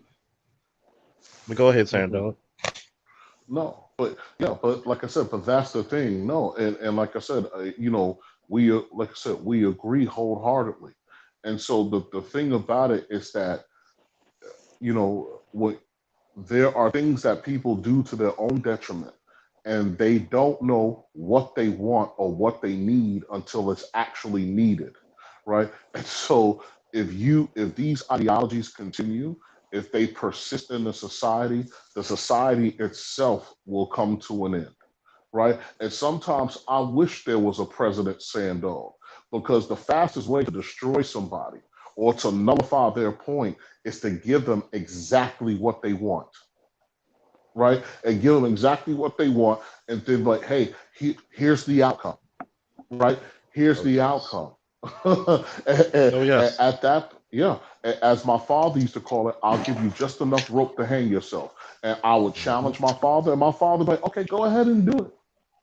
By all means, go ahead and do it. And again, I would do it. I'll be hanging and kicking. And right before I would gag my last breath, he'll cut the rope and say, all right, stupid, did it work out the way you thought it would? That's the old saying. What have we learned? And see, Yeah, that's the benefit of yeah. fathers. See, fathers. I'm gonna say some controversial shit for some people who are soft. Mothers will accept your mediocrity. Fathers will accept your excellence. facts. Because, like I had a homeboy here, right? He's close to me. And we were talking about the transition from boyhood into manhood, right? And he was saying that how his father was trying to teach him about the world, right? But, I guess, he was still in a certain mode, boyhood or whatever. And I was like, well, that was an opportunity that you missed between you and your dad. Whereas for me, I'm watching cartoons, having a good old time. My father said, let's go outside. I'm going to show you how to change a tire, change brake pads, and change the oil, right? And me being the kid at the time, I wanted to watch my cartoons. I protested. And I told my friend the difference between my father and yours is this. When I did that, my father went and got like a damn, I don't know what it was. It was a big ass coffee cup, filled it up with cold water and threw it in my face. And said, change your damn clothes, right? Get your lazy ass up and we're going to go out and learn how to fix these cars. Right. You know what I'm saying? That's So what a my lot of father, households is missing. yeah, my father because I didn't, that's what I'm trying to say. So as a boy, I didn't go into manhood willingly. My father grabbed me by the scruff of my neck and drug me into manhood, kicking and screaming. Right. You know, and oftentimes that's the way it has to be done. You know, it has to be, you have to be pushed into it. But, what's ending up happening is what I they say a picture is worth 1,000 words, man. So right now, this is what you got women doing. Especially black women. You can't deny this. Like, I mean, black women are doing it all. They're like, want to be the center of the family, but they're putting more work on themselves. Like the new, like I was watching a video the other day and it was a Kevin Samuels clip, somebody commenting on one of, or responding to or reacting to one of Kevin Samuels' videos. And this girl was, like Kevin asked her the question like, so you're going to start, when are you going to start a family? Like, what's going to be the center of your family? And she said, a baby. Like, okay, if that's the center of your family, a baby, and you working and you taking care of the baby by yourself, this is what you got to do. You got to cook, clean, go to work, do all that shit all by yourself. And the idea, and look, black men are the most progressive men. Black men are willing to do more housework than other types of men. I mean, this is a fact.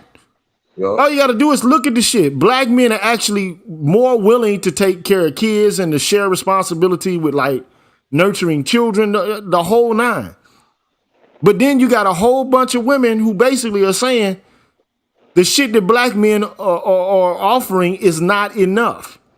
That's only because of your black skin. But then not only that, most black men who, come into contact with these women who say they want more, like these are average middle class guys, man. They not broke or destitute. You know what I'm saying? You're talking about somebody making 40,000 plus in America. It's not a lot of cash, but it ain't no cash. You understand what I'm saying? It's not like a $50,000 to $60,000 job is not bad in America. It puts you in the middle class. Okay, you combine one of those type of jobs with another person making $60,000, you actually can make shit happen. I mean, you ain't gonna be rich. Did you know that you actually quadruple your money when you with somebody in the house? Well, I mean, you could, but that's if you're operating as a team. But you can't operate as a team with like anybody. Like, there's got to be a quarterback on a football team. Two players can't play simultaneously. Can't play quarterback. Okay, now you be a team captain. You can't.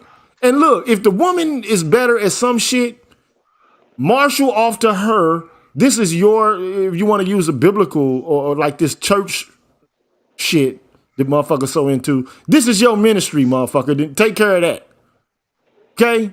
And then like every other week or so, we're going to get together and we're going to have a conversation about your administration of this particular portion of a household duty.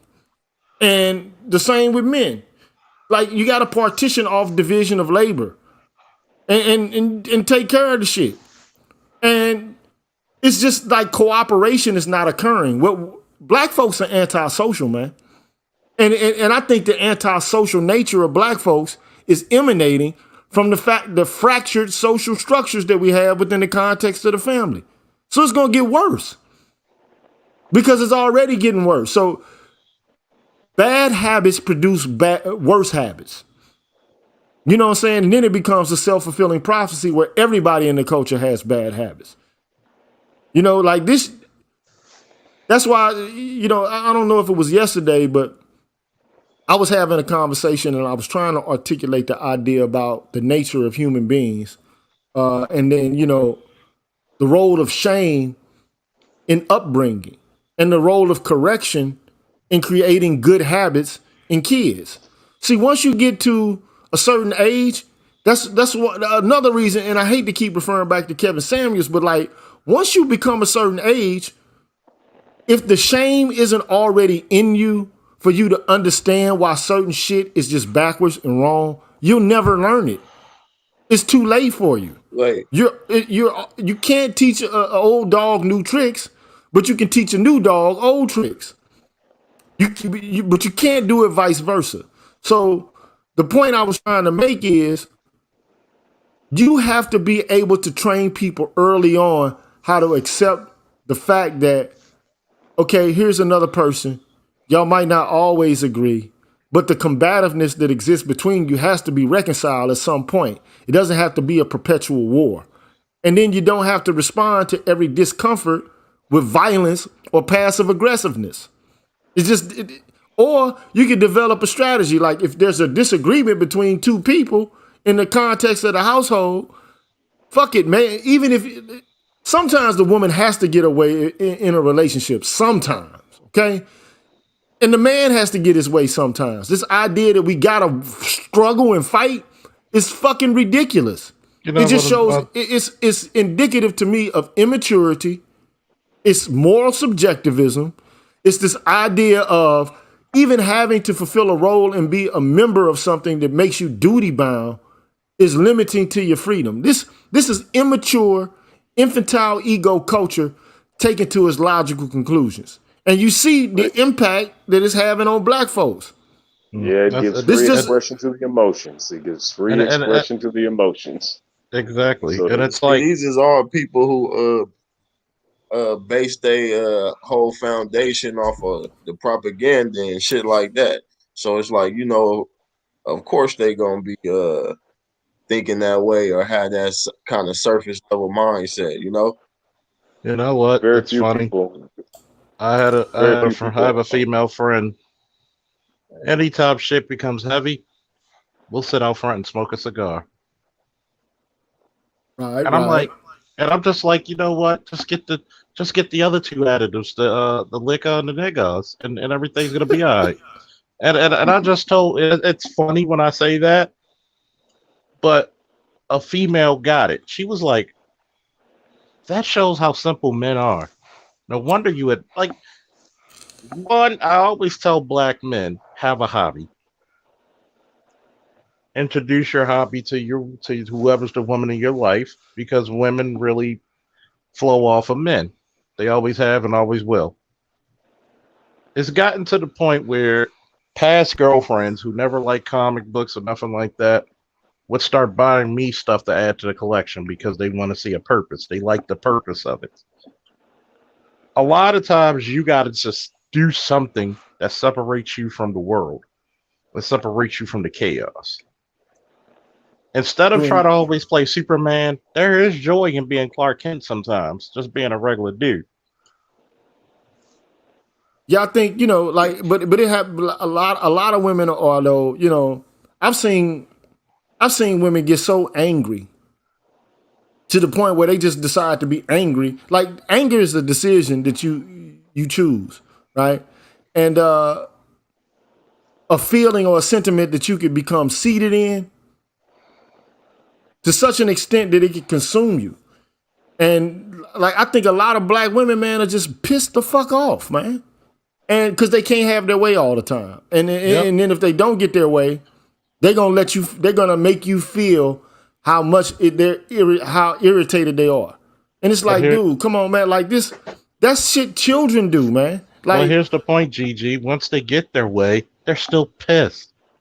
Because now they got to take the responsibility of the decision they make. And like you said, it's immaturity. Or maybe That's the If gay they immature. don't part know wasn't They who hitting. they want you, are, they they ain't want to got no knowledge themselves. That's they want the to main they want thing. to blame People ain't they got want no to blame knowledge you for themselves. every fucked up decision they make, but everything that goes right, they want to internally, you know, champion it. They want to make breathing into this Herculean task that no other human being has ever done. But when shit gets hard, why can't you protect me? Why can't you provide for me? Why can't you problem solve for me? When I tried to, you resisted. These women don't want. Look, it's clear to me, man, that these women have been indoctrinated with careerism and the idealization of masculinity. To them, freedom means performing in the world like a man. That I mean, there's this like fucking Indian Swami and shit that like does videos, man, where he sits down and he talks to people. They asking questions in front of a big ass crowd in a stadium somewhere in India. And man, I have to show that video one day, man. I might do a reaction to that shit. But the You Swami talking is about like, Deepak Chopra? You talking about no, Deepak not him, Chopra? man. That's that new age dude. This dude, he's new age too, but he has all the trappings of like, like a old. He got a big ass beard that's all white. Yeah, Sad Hmm. Guru. That's him. Yeah, that's him. T Fitness. I Sad gotta get Guru. to an engagement, fellas. I'm gonna hit you Yo, up later. yo, okay. Woo! All Peace. right. Have a Woo! good Yo, have a Green good day. Gorilla, we Yeah. gotta hook up because I Peace. got homeboys here that's connected to him, and I plan to go meet him. Oh, for sure, man. That's Yo, dope, man. yo, fam, like on God, man, you gotta, we gotta get you out here because like I said, man, I plan on going to India to meet him face to face, Sad Guru. Yeah, Yeah, man. I That follow him. Yeah, he said something about like how women in the world at the current time are like in a masculine mode of being. That's how he says masculine. yes, But yeah, I mean, so I'm gonna play a little bit of his stuff, man, and see how people react to it. But thank you so much, Sandal, for dropping through, dog. It's a pleasure, man. I do have to get that way, man. I got to find something to do because this country, man, is just it's not a place where you're respected. Everywhere you turn, you feel like there's an enemy, and it's like, damn, what's the reason for all the hostility? Like, if you knew my character and disposition in real life, you know that I'm always joking. I'm talking shit. I'm trying to be witty. I'm trying to have fun. I'm laughing. I might bust a little dance move with some bullshit. You know what I'm saying? It's just like life is too fucking short, man. And yeah, on the show I talk about serious subjects all the time. But to be perfectly honest, man, I like to be in not all the time, but I have a joke mode too, man. yeah. It's man. I But just but That's what's that's the thing, propagated about fam. us, though. Yeah, but That's one of the reasons with that was fucked up with I mean, excuse me, that was messed up with integration because they didn't already painted a perception about us, and people hadn't even got to get to know us or nothing yet, and then boom, they just integrated. You feel me? So yeah. they felt the threat, and they ain't even know who we was. You feel But me? that's And they the ain't but even that's go But ahead. that's the thing, brother. But that's the thing. When I told you to study money and to go back to, and like I said, and go back to money, because again, if you want to strip down things like racism or these types of oppression that we're seeing, if you strip it down to its bare bones, like Gigi can, one of the things that you're going to get to is scarcity, right? So you're going to get the things like fear, right? So scarcity, right? Whether it be genetically, monetary, money wise, and everything else. And so, like what Gigi is saying is that, again, when you talk about breaking the bond of a society, right? And so at the end of the day, you have a society that has been built upon and operating also from positions of fear, which is why you have the hostility that you have. Right. yeah, and one of the things that I did, like I did a show trying to explain critical race theory. And to the extent to which critical race theory has been spun off, and you got different people trying to cash into it and cash in on it, uh, it's become attenuated, I think, and it's become a means by which, white folks can make money by virtue signaling and grandstanding. It allows some black folks to be, for a better lack of terms, interpreters for white folks and shit. Like, okay, here's what are the drums saying? Like you got a white man in Africa, and he wants to know like what does it mean when those drums are being signaled right now? So you got the black guy telling white folks what the drum patterns mean. You know what I'm saying? Like, so They're good. Thank you. Let's give us a little impression more. No, they just a lot of black people ain't coming to realize yet you can't. Black people have been taught to believe that you can actually educate white people out of racism, and that's senseless. The only thing you're doing is just giving them more fuel to actually lawnmow you over with, or keep you distracted doing something that they know is not going to be beneficial, because the nature of the system benefits them too much. I mean, they get money and you kill yourself. That's just that's the way they are. But one of the ideas in critical race theory is the idea of racial realism, and it's basically that these hierarchies. I mean, it could be anything else. It could have been religion, and it was religion in some countries. Like, okay, if you're if you're a Catholic, you're an insider. If you're a Protestant, you're an outsider. Okay, and vice versa. You see this played out in Asia. You know what I'm saying? With different sects of Buddhism, or even in Islam. The Islamic world with the Sufis and what's the other sect? The Sunni and the Shia.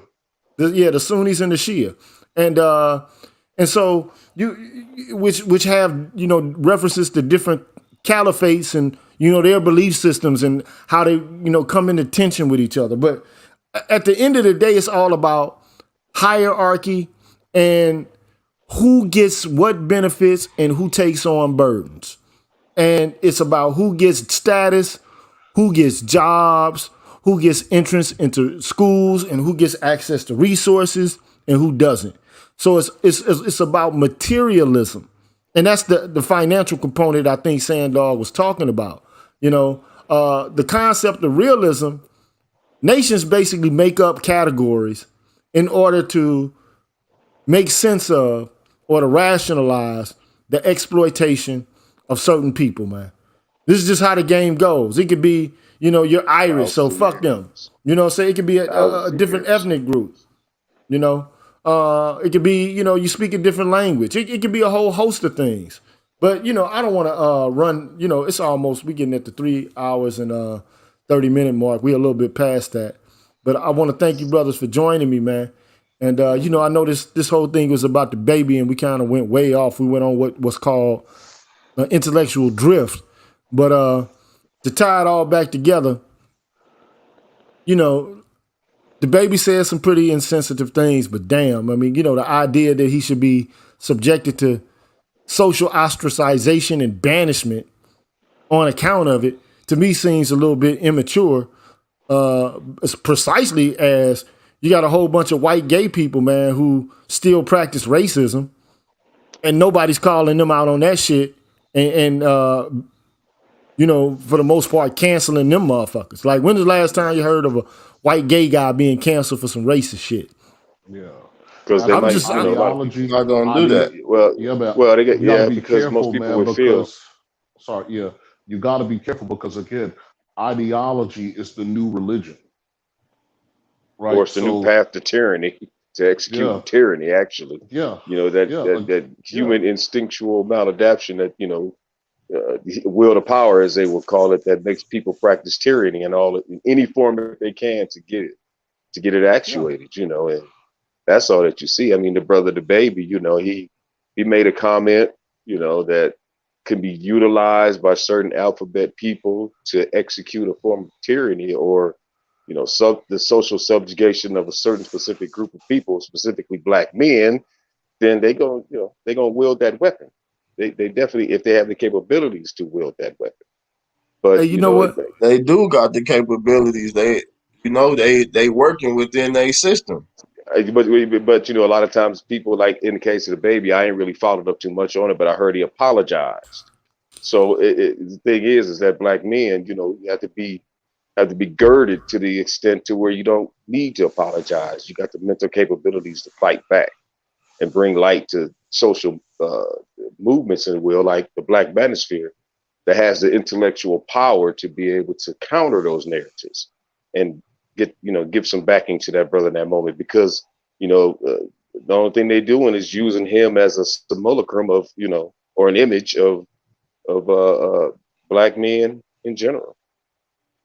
So that's an attack on all of us in a sense. So call them Right. out, because they don't. I mean, because white comedians that say to certain things, or you can even tell them that, hey, you rode in off the 13th and 14th Amendment to gain the social, benefits that you have, and here you are attacking an official member of it. How you going? How I get my liberties with a boot on my neck, and then you get the benefit off of the pain and suffering we went through to gain, to build that avenue. And if you want to jump your butt on that road and stick a boot back on my neck too, come on now. Yeah, and we could do I'm not. better. I just think that this culture, man, this generation of people, man, and I think this is based upon what's happened in the academy. I think this is the birthplace of where this call out culture and this cancel culture has become what it has, is owing to what's occurred on the campuses and the way the administrators, basically infantilize students and capitulate to their feelings and their tears and things like this. It's like we're creating a Everybody nation of likes to be liked. Everybody man. likes to be liked. But you know Unfortunately. what though? Here's the issue with that though. If everybody has to be liked, then like what's the motherfucking value in being liked? Like I mean, if Whatever's every morally subjective, as you would man, say. look, I have a right to observe your dignity as a human being. You don't have a right to be loved, motherfucker. You know what I'm saying? Like, I mean, maybe a baby or a child does or some shit like Yeah, that. yeah, yeah, yeah. But I mean, for crying out loud, I might have to observe rules according to not harming you. But motherfucker, I ain't got to like you. I ain't got to fuck with you. I ain't got to respect you. You know what I'm saying? Like, I mean, I don't have to hold you in high esteem. Like this whole fat shaming shit. Like, okay, I don't have to date a fat woman if I don't want to. I'm not being ignorant, but I mean, like, I don't have to if I don't want to. I don't have to accept a trans woman as a viable partner in a relationship. I don't have to do that, man. Now, you might think that, okay, I'm being discriminatory because I don't want to, date a woman, who's used to be a man. But like, That's discernment. you That's can't, discernment. you can't force me to fuck with you. We definitely ain't able to force them to fuck with us because we'd have been done it by now. They'd already fuck with us. But the shit that trips me out is they have so much motherfucking duplicitousness in the standards and the value systems that they proliferate. But these same gay ass white folks, man, you don't see them in the black hood. Now, I mean, they come by like tourists and shit, but they don't stay there. They don't fuck around and get dirty with the natives and get it out the mud. They fuck with they bohemian white folks. This is what I see. You know what I'm saying? Like, but this goes across the board for most white folks. They don't fuck with us like that. I mean, some of them cool as a motherfucker. Some white dudes cool as hell. Don't get it wrong. Okay? But and some white women too, because I got some good white women friends. You know what I'm saying? But it's like, damn. Y'all ain't fucking with us heavy like that. You know what I'm saying? Not heavy. So, but anyway, man, at the end of the day, man, y'all be peaceful, man. It's the Green Gorilla channel, man. It's the place where black men get to express themselves freely, straight up, no chasers. You might not like it. You might think it's backwards or whatever the case may be. But, as far as I'm concerned, you're going to get this work. We don't kowtow to motherfuckers fainting and crying and falling out and shit because They don't get their way. You know, we do it our way. So, having said all that, man, y'all be peaceful, man. It's a Sunday evening, man. Well, Sunday afternoon, going into the evening. Y'all be peaceful, man. I'll holler at y'all on the next one. You too. Salute. Have a good night, Peace, GG. peace. Rude to the Qs, man, and Rude. be peaceful, each and every one of y'all. Peace, Stu, and I stand on that TV. Peace, and everybody in the chat. Y'all be peaceful, man. Holler at y'all later.